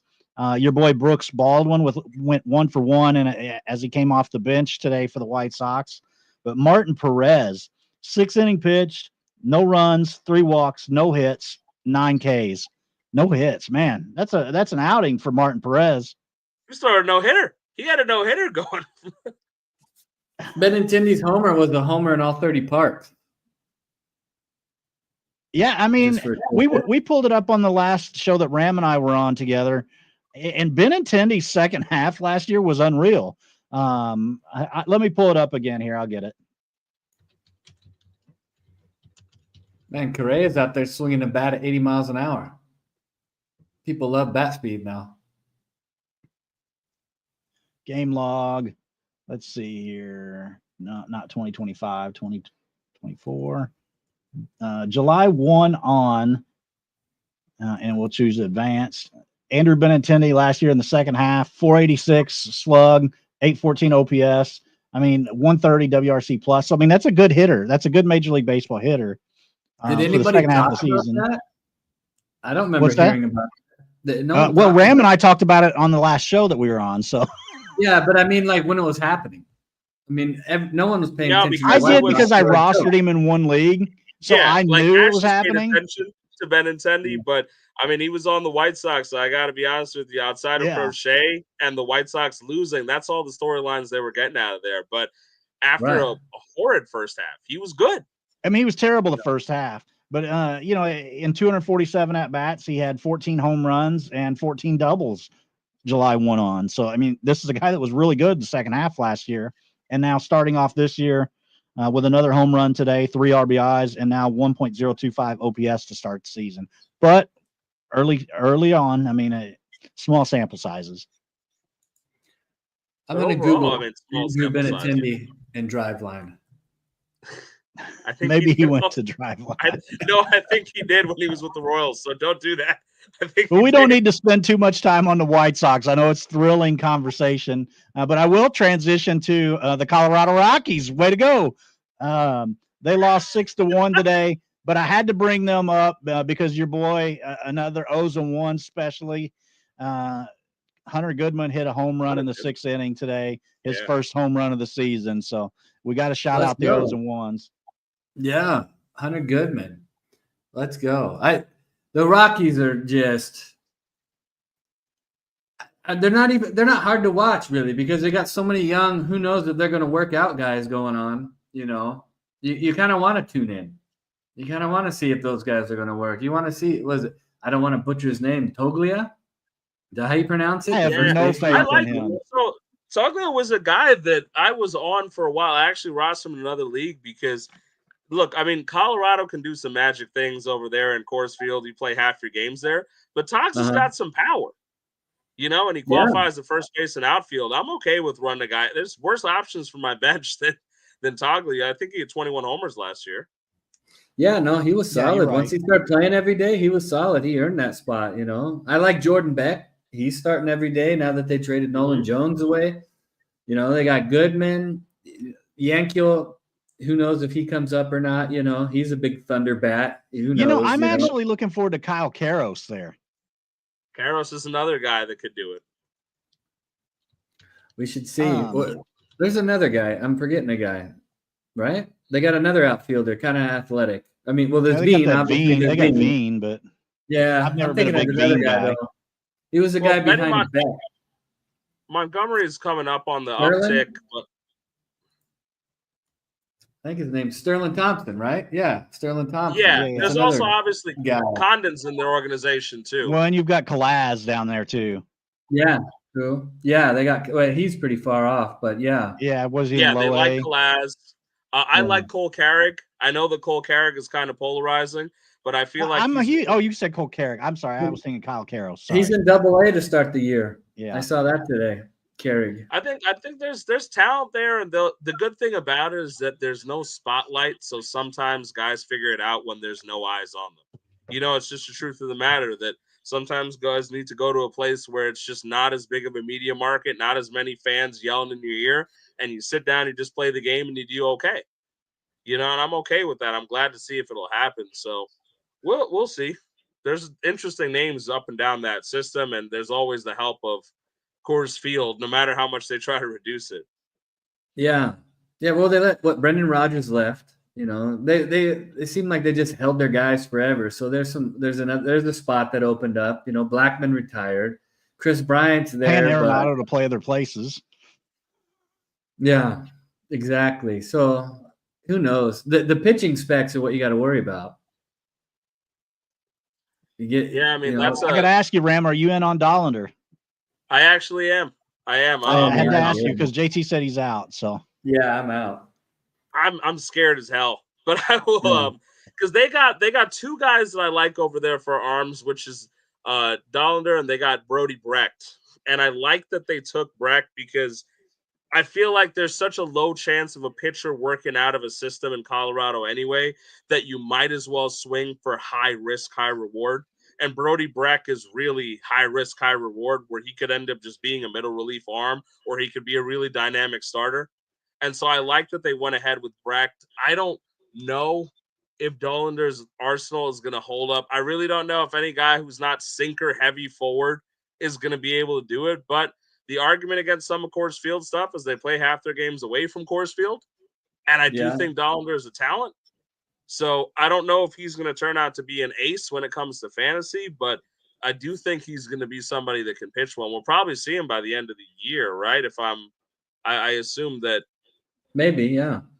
I want to put in context about me being out on Dollander. We were talking. I about just giving you a hard time. I'm out on Dollander at his price. I wouldn't want to pay up to get a Colorado spec arm. Is what I was getting at. And I would agree with you on that. I would never pay up for a Colorado pitching spec. If he falls to me and I can get him, I will take him. But I'm not going to seek it out because it has way too much potential to make me look stupid. And you got to give actual resources for him. Because he's not just like, I could pick up Brody Brecht and have my fun, because well, what kind of guys do we like to get, JT? Free. That's the move. Sorry, I didn't mean to cut you off, Ram. But it's 100% true, right? Because it's so easy to say, like, oh, what kind of guys do you want, right? Oh, I'd love Aaron Judge on my team. Well, no shit. Everybody would love Aaron Judge on their fantasy team, right? Yeah. So, like, where do you find that? And that's why I throw out names like Wilyer Abreu was free. Right, and that's a big deal, right? Yeah. And some of these guys really hold together. We taught par is one of the biggest things that they also, like, I picked up from myself listening to you and what was Rick back in the day was like reliever specs, man. Because like I am fully in that camp of do not trade for a reliever, do not pay for a reliever. You will find one. And if you look deep enough, you can find, like, there are names right now that you've talked about for years that have become guys that matter, and relievers, that the volatility is also there where just because somebody was good for 1 year doesn't mean you pay up for him for year two. So that's one big takeaway, I think, from the par stuff that I always used to think is that relievers you shouldn't be paying for. Never. It's not a good thing to trade up for them. You got to figure it out and hope that somebody target a breakout rather than paying up for a reliever. Pay up for your position players that have shown they can do it over a couple of years. Yeah, exactly. Yeah. Well, and the Rockies actually, speaking of relievers and the Rockies, they actually have for deep league fantasy players, a pitching prospect that's a bullpen type of arm that I've been kind of keeping my eye on. I think I roster him in one, maybe two leagues. But for most league types, he's kind of a watch guy for now. But that's his name's Luigi Casilla. He was in the complex league last year. So it'll be interesting to see how he does in 2025, probably at single A or A plus at some point this year. 14.25 K per nine last year. Started 7 games, but the rest of his games last year he came out of the bullpen. And how old is he?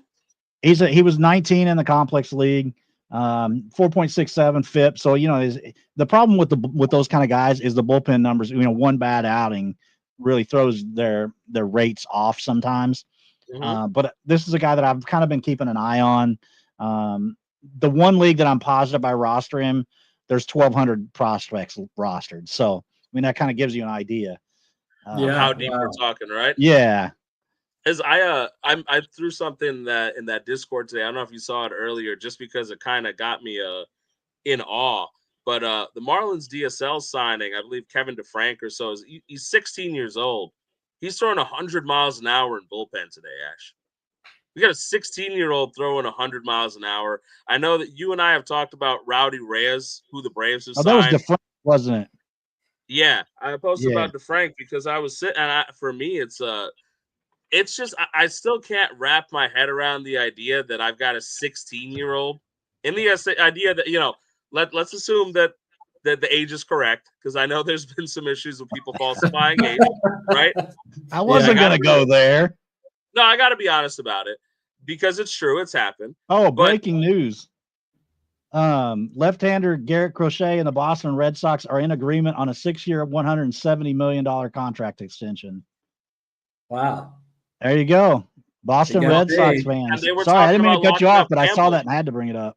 They were talking about locking up Campbell too, so they're looking to spend their money now and keep these guys together. I mean, the Red Sox are going to be tormenting people for a bit with if Anthony plays out the way he can, Campbell plays out the way he can, they're getting a second shot at Mookie Betts.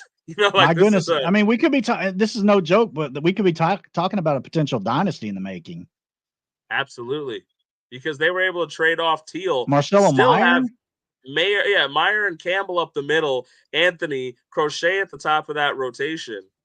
I mean, there's Devers something there. is just going to, I mean, I know everybody's joked about Devers' start, but eventually he's going to get back to being Rafael Devers. I have no doubt. I was going to ask you about that too. He's 27. What'd you say, right? JT? Yeah, 27. He's 27. Yeah. I mean, this guy's still young. Yeah. I mean, Rafael Devers and Heston Kjerstad are 1 year in age apart. I mean, let that sink in a little bit. Yeah. Give me all the Devers shares. If you're sick of them and you're in a league with me, just hit me up. We can figure something out. And I think it's crazy because small sample sizes, I know we're in a data-focused era of baseball now, but, like, the small sample size stuff is crazy. I saw DraftKings was tweeting out today that, like, oh, Devers is 0 for 19 with, like, 18 strikeouts or something.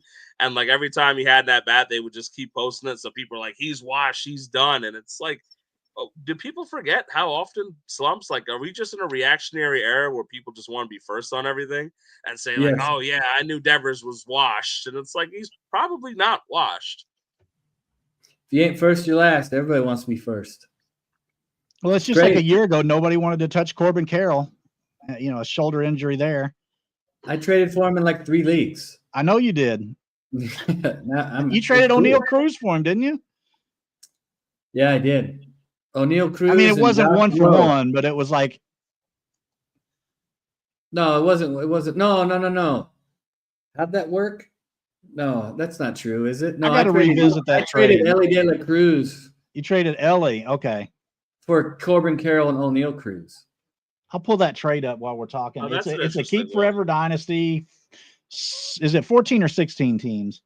It was 14. It was or 12 even. 14, 12, I don't know. It was a baby league. I'm not in there anymore. Yeah, it's not my favorite. I know you're a 30-team guy, JT, which I respect because that's the real deep diving. I respect a 30-team league person, man, because we'll sit there talking about it. Makes sense as you as the zeros and ones guy, like you do analysis on these guys who are underappreciated, but you got to have that love for the game to do 30-team leagues because we're talking about guys that don't even make it on the pipeline top 30s and out there, and you may not hear that name, but they're going to provide you some value. Yeah, I mean, right. I'm still running out Miguel Garcia. If I had the O's and ones a year or two before I actually started doing it, he would have been on there. So here's the trade. Pan out. So JT sent away Josh Lowe, Drew Thorpe, Aiden Smith, Charlie Soto. Man, you were just talking about Charlie Soto earlier today before we got on. I know you're a Charlie Soto guy. Yeah. He traded those guys away in return for Corbin Carroll, O'Neill Cruz, and then the filler. The specs were all filler. Yeah, O'Neill Cruz and Corbin Carroll for pretty much Elly de la Cruz, Josh Lowe, who's always hurt in platoons, and then the other guys. Yeah. Thorpe is also hurt right now, I think, right? Thorpe's out for the year. TJ, yeah. Yeah. Yeah. I'm not in that league anymore, but that name was cool. The Chanclas. I don't know how you say that. Is an outstanding name. Yeah, I'm going to give you that. That's love of minor league baseball. Is give me a fun name, Like I always get on teams that just make their minor league teams the same name as the major league team. Like you have all the opportunity in the world to do something. I think that's kind of going away, though. It is because there's marketing. Yeah. There's so much marketing. They do over alternates. They're like. I do hate the alternate names or something, huh? I do. I actually hate the alternate names. Like where a team will have like 3 different names throughout the season. It's all for fun. It is. But like, they're all kids. I mean, it they're feels like a money grab to 20-year-olds. They get to wear crazy jerseys. They love it. I lean into it. I've got some fun. I got a Space Cowboys jersey. I'm not an Astros guy, but I just love the Space Cowboys font's got like the galaxy on it and everything like that. And it's fun. I'm like, what? Yeah. I've got a Rocket City Trash Pandas shirt. But those are all their primary names too. It's not like alternate identities. You're just upset because Baltimore did the whole oyster catcher thing and there was controversy over what people were seeing. I don't want to know what you saw. I want one of those hats. I want one of those hats. Could you imagine? I'm very upset I did not get a Texas Rangers hat when the time was available for me to get an alternate Tatas hat, man. I'm very upset about that. Oh my gosh. The new era hat fiasco has been crazy the last 2 spring trainings. The Oakland ass hat. I just want to. I wanted to see the players do it. I wanted to see those guys go out there. Like, send Corey Seager out there with a hat that just says Tatus, man. Send Lawrence Butler out with a hat that says ass. Give me a little something that I can remember 20 years from now that we're old and I'm sitting there and trying to tell my kids, like, they sent out the guys with a hat that said ass on it. Some of those guys wanted to wear it out there. Some of them? You tell a lot of them. I think you'd be hard pressed to find a major leaguer that was like, no, I'm beyond wearing Chris a hat. Sale wouldn't. Chris Sale would not wear that. You remember the story from Chicago where he cut the uniforms up because he hated them so much? Well, some of these guys are a little temperamental, and then you've got guys like Fernando Rodney who couldn't even wear the hat regularly, and he had the tilted every time Rodney would have to have the tilted hat. That's right. I forgot about Fernando Rodney. I love that guy. He was a fun closer, man. The Archer celebration. That was a guy, man. He was a character. I love those guys in baseball. Oh, I do too. I think we all do. Dontrelle Willis. I mean, he was one of those guys. I mean, he was fun to watch. Yeah, B-Train. He was during his day. He was totally different, completely different than everybody. That crazy leg kick. Well, and they had the summer of Dontrelle there in Miami, where the Marlins were actually drawn pretty well on his starts. Mm-hmm. So you kind of wish that he would have been able to keep his career going the way it was. Just because of the fact that, the fan base really was rabid around him there for that summer of Dontrelle. The amount of talent in those early 2000s Marlin teams was insane. I mean, Josh Beckett, Dontrelle Willis, Miguel Cabrera went through there. There were tons of guys that were through that Marlins organization that were really, really talented. And we could do a whole episode on how the different ownership groups in Florida, in Miami, have really screwed Marlins fans to the point where if I live in South Florida, I don't know if I could be a Marlins fan just because every time that team starts to get good, it just the rug got pulled. Yeah. I mean, they did buy one World Series. Two. Okay. Yeah. Because in the last 30 years, they have the same number of World Series championships as the Los Angeles Dodgers.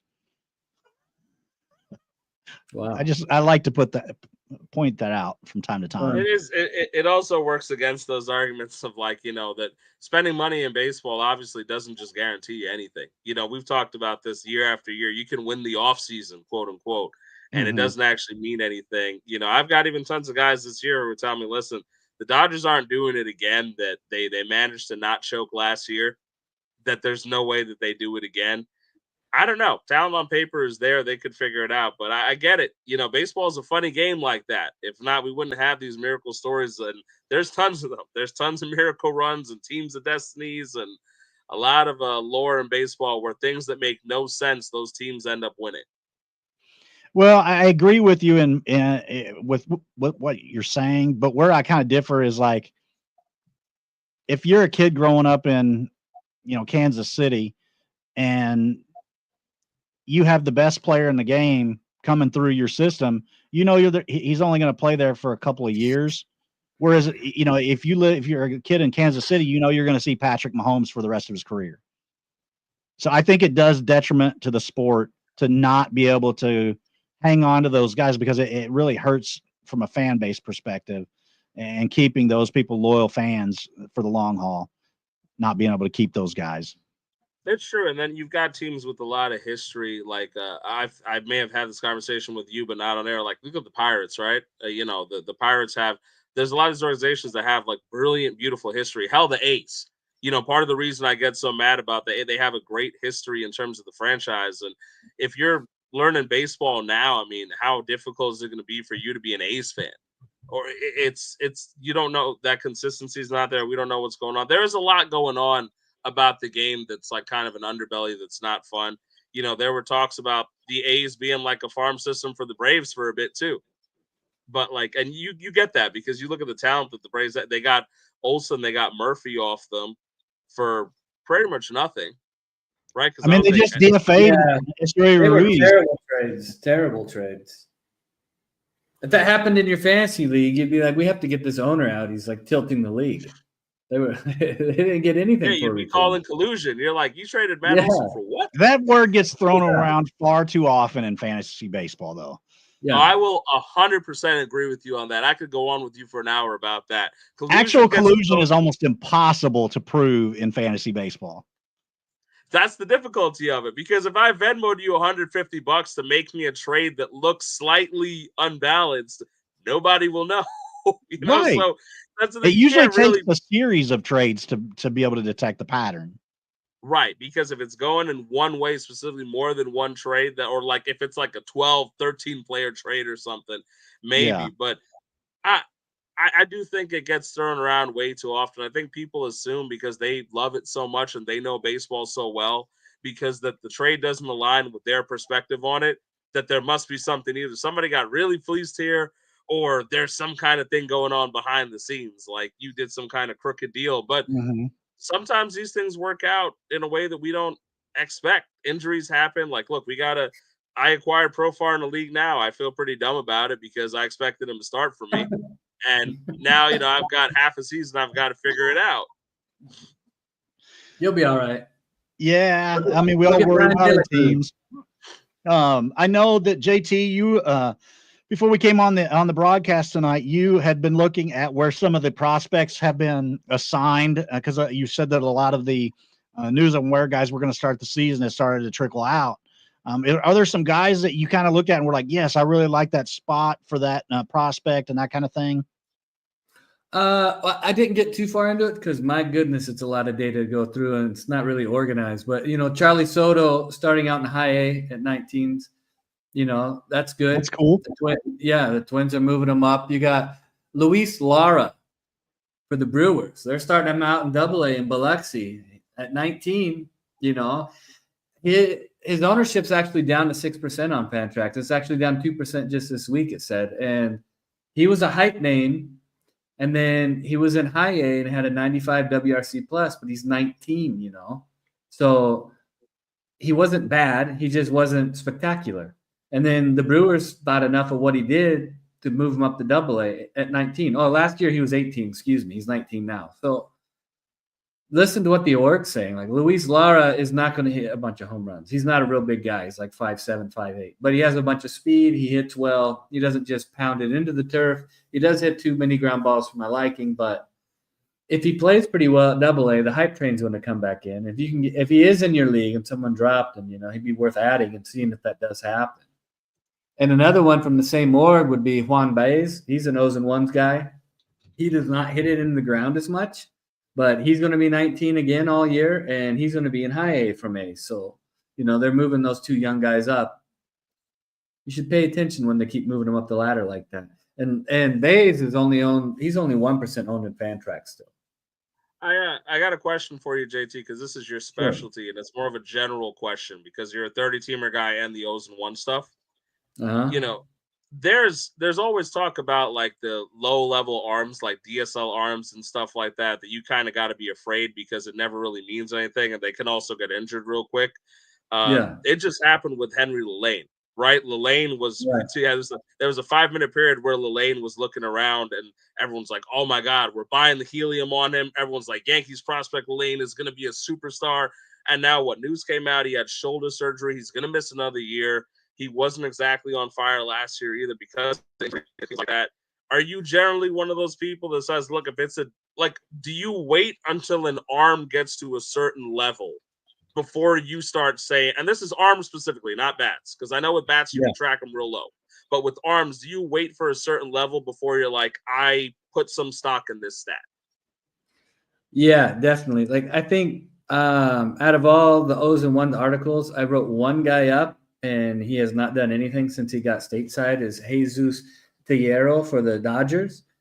I don't think you can take any of those stats away. I mean, like you said, you saw the one posted with the velocity. Like, you can look at that more than I'd look at the stats and be like, look, they're starting with something like this, and then they can sculpt it, because kids that age, they're like literally just they're looking at like their measurements, how fast they run, how strong they are. Do they think they're going to be able to grow into their body? Robert Calles was a guy. This is a bat, but he was huge. He was like 6'3", like a $190, and he's 17. You're like, this guy's going to have power.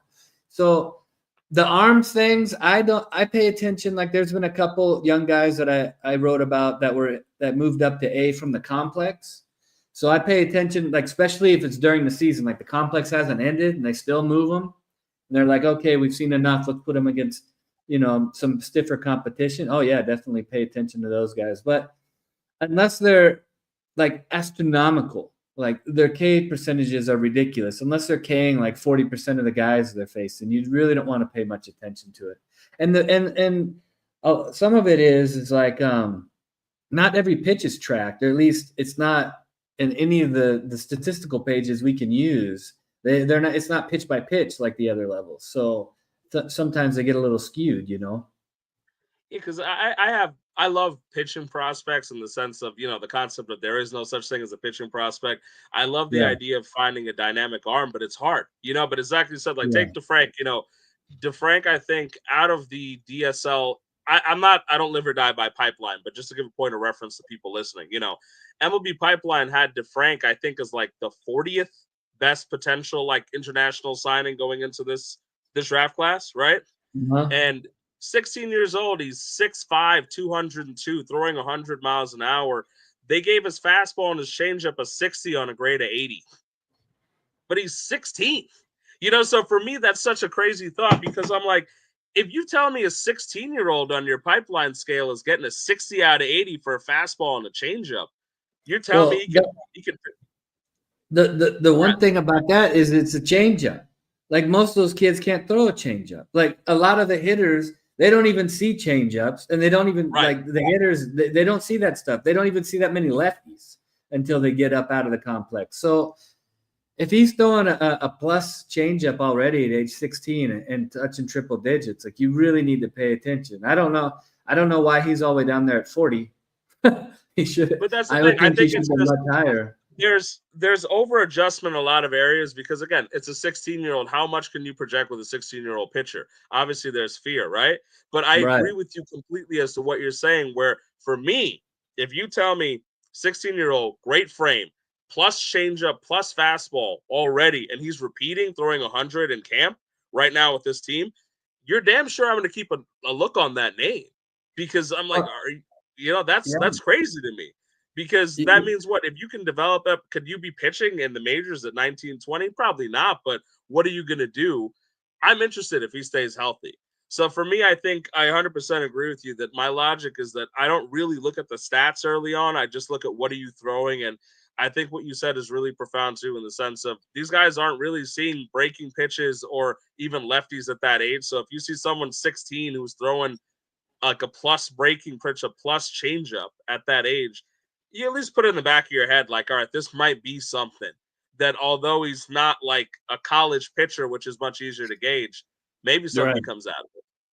Yeah, I would be, he'd be a guy I'd want to track now. I just want to see what his K numbers are going to look like. Maybe he can just throw that change every time against these kids. He might be able to. They have his, this is Pipeline's ranking, but they have his control at a 55. So on that alone, I'm like, if you tell me he's got a 60 fastball, a 60 change, and control of 55 at 16, I'm thinking sky's the limit. So it just makes me interested to see. But then again, this is a guy that's ranked 40th on the list, and we know what the international signings hit rate is. Oh, it's terrible. Right? So if you're telling me that this is the 40th ranked guy, like this is the lottery ticket of all lottery tickets, but it's hard for me to understand it as an outsider in a way, because I'm like, but he's throwing 100 and throwing a plus changeup at 16 at a 6'5", 200-pound frame. That sounds like something, but he's not even on their top 30 in Pipeline either, which is, I don't understand why. Why would he not be higher? He sounds like he should be top 10.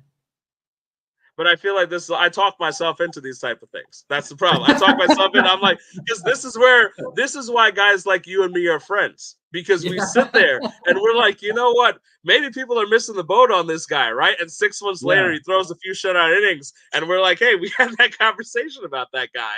Yeah. And this is why we're friends, because for me, it's hard for me to wrap my head around all of this, where I'm like, you probably shouldn't have been 40 deep on the. I'm watching you throw today, and I'm like, there's pop to that fastball. You know, and like you can exist with a fastball change. If you learn a third pitch and you can make it solid, then you can be a starter. So we'll.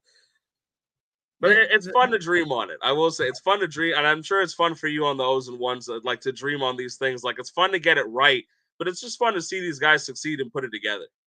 Yeah, it is. It is. It's nice to see them coming up and you catch it, and then you see it translate to major league level. Like the O's and one isn't old enough to have a whole bunch get their shot yet. You know, they're still burrowing through the minors. You know, I think we've had 15 debuts total, so.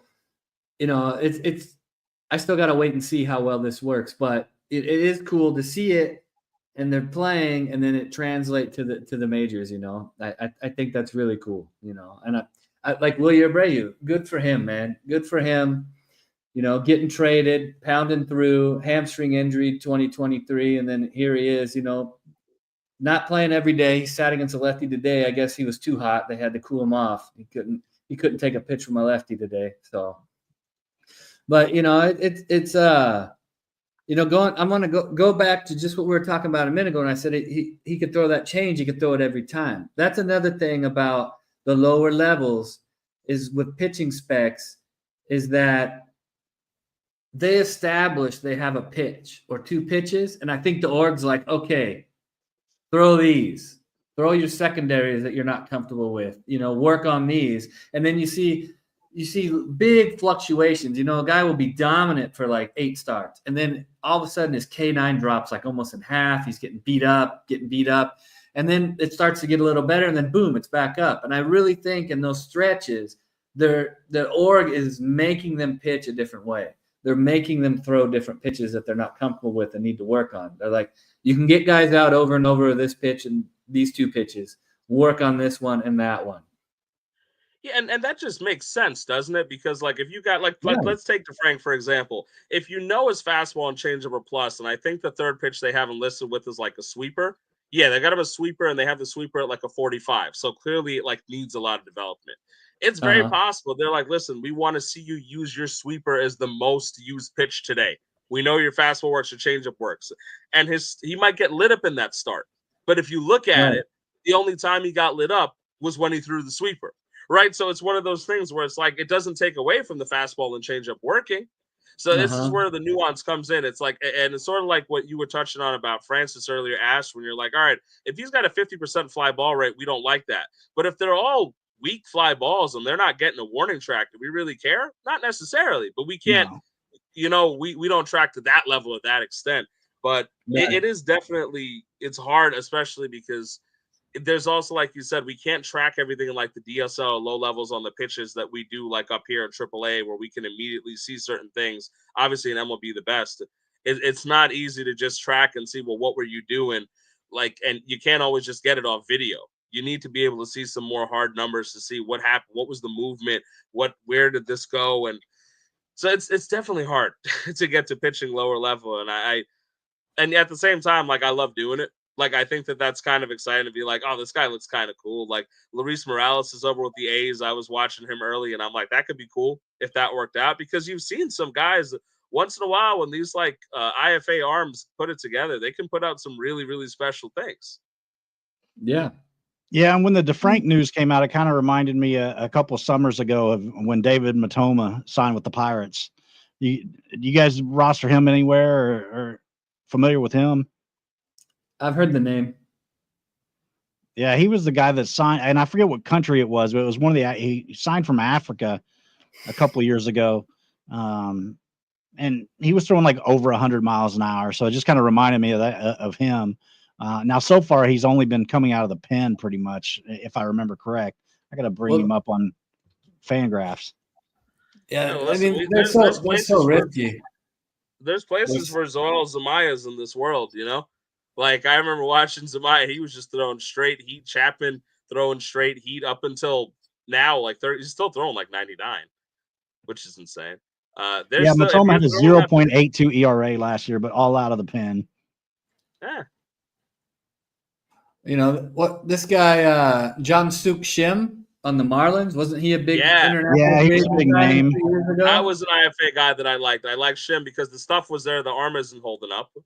No, arm's not holding up. Yeah, I have him in 2 leagues, and yeah, the arm's not holding up. So some of those pitchers, man, you got to really hold them for a long time. well, actually, he was with the Pirates, and he was traded last summer. Yes, he got traded to the Marlins. Yep, Mhm. I had him when he was Brian De La Cruz. Yeah. I like Brian De La Cruz, though. He's solid. I don't know, man. I'm kind of it's reminding me of the Jurickson Profar thing now. He can play in a pinch, Brian De La Cruz. Yeah, that's fair. Any other O's and ones placements that you've looked at and we ran out of time before we started. Like I said, I went through like 8 pages, and those are the only guys that caught my eye. We'll have to regroup at another time then and get your O's and ones update in the next few weeks. Yeah, I mean, Lucas Braun, while we're talking about the Braves, he is in AAA.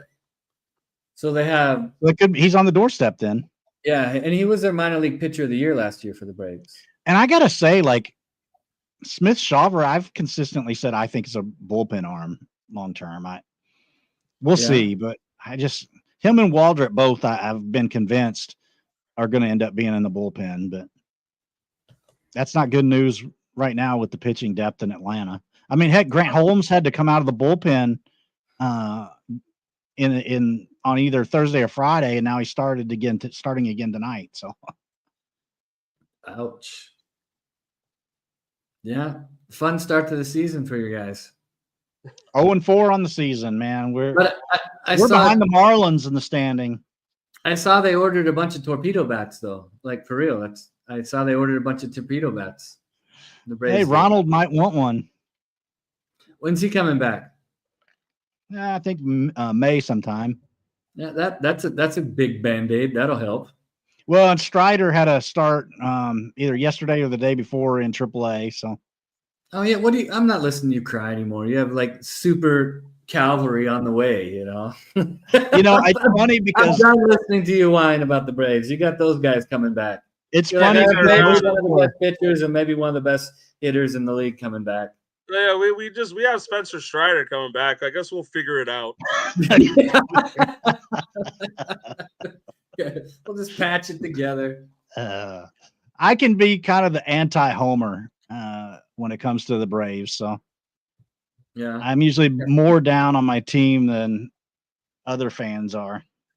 Well, I know that we're finishing up here in a moment probably, so I'll give you one last thought to like live is that the Mariners are facing the Tigers. The Tigers are up 4-0, but important for me there is that Jackson Jobe is pitching against the Mariners tonight. And that's a name that's going to get a lot of – I feel like it hasn't been talked about much because I don't know why Jobe doesn't get I don't know why either. Maybe because he debuted last summer. I don't know. I feel like – out the pen, right? Yeah. What's up? People get freaked out by that, but that happens all the time.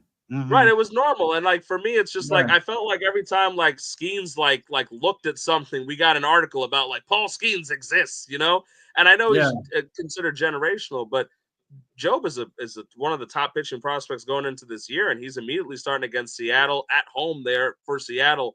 Probably a spot for him to have a good start. Maybe it's one of those things where if he pitches well today, we'll hear about it. They're just tentative. But I'm just surprised that you could have gone the whole day without hearing that on a day that not everybody played, that Jackson Jobe is here, and we're not getting all this like. And in the top of the first, the Tigers have spotted him 6 runs. Yeah, off Emerson Hancock, who I don't think anybody, even our resident Mariners fans, aren't Emerson Hancock guys. But he is he's not through the first yet, and he's given up 6 runs. Steven is going to want to shoot Emerson into the sun. Yeah, he's not the guy. Riley Green hit a home run. And Kerry Carpenter with an RBI hit. Thank God somebody in Detroit should realize they should just play him every day. Yeah, why don't they? That guy's a bat.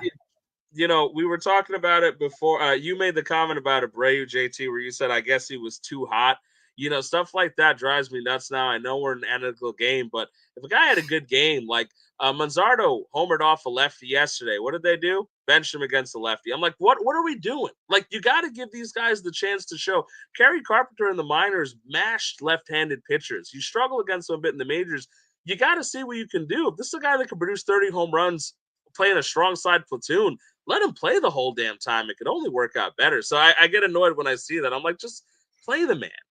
Yeah, you know, like Hancock Eric made it Carpenter's guy, 2/3 of an inning. They're taking him out now. He made it 2/3 of an inning.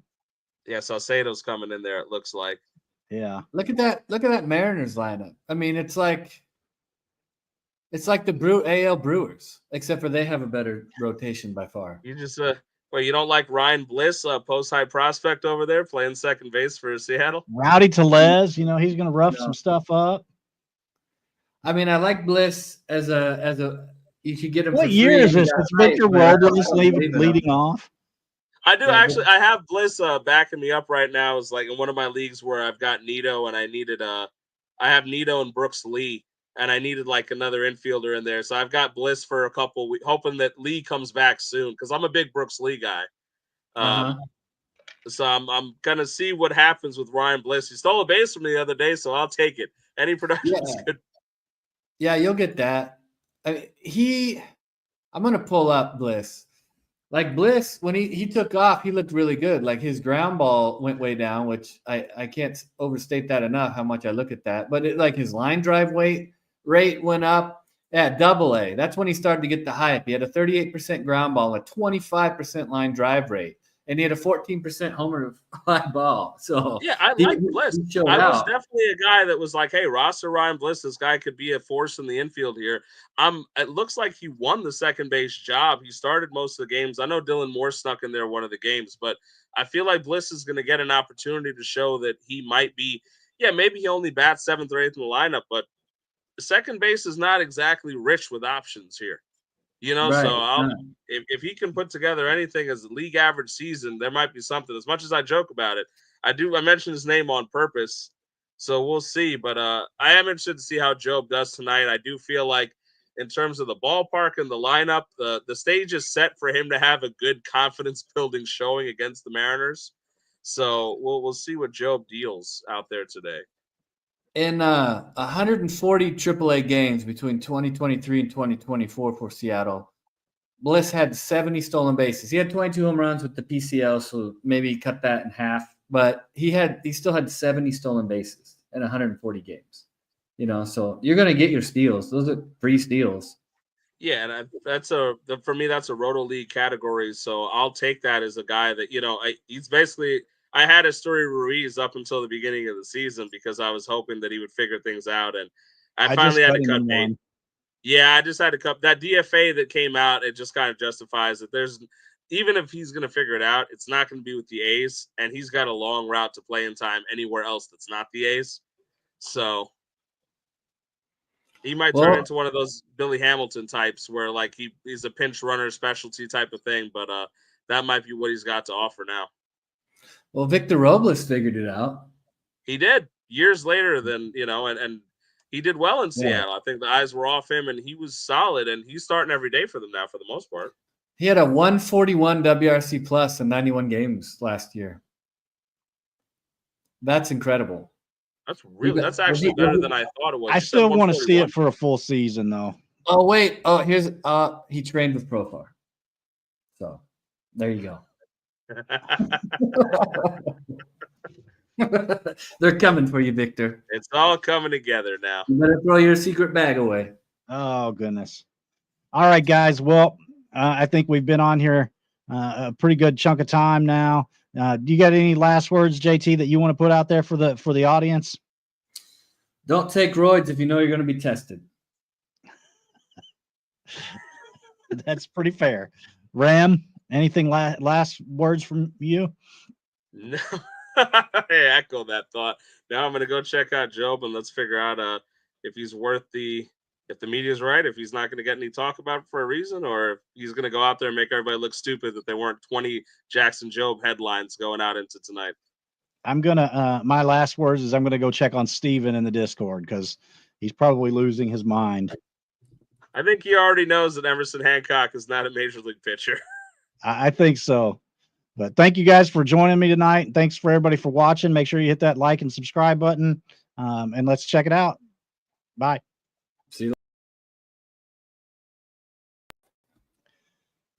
All right, guys. Oh, there you are.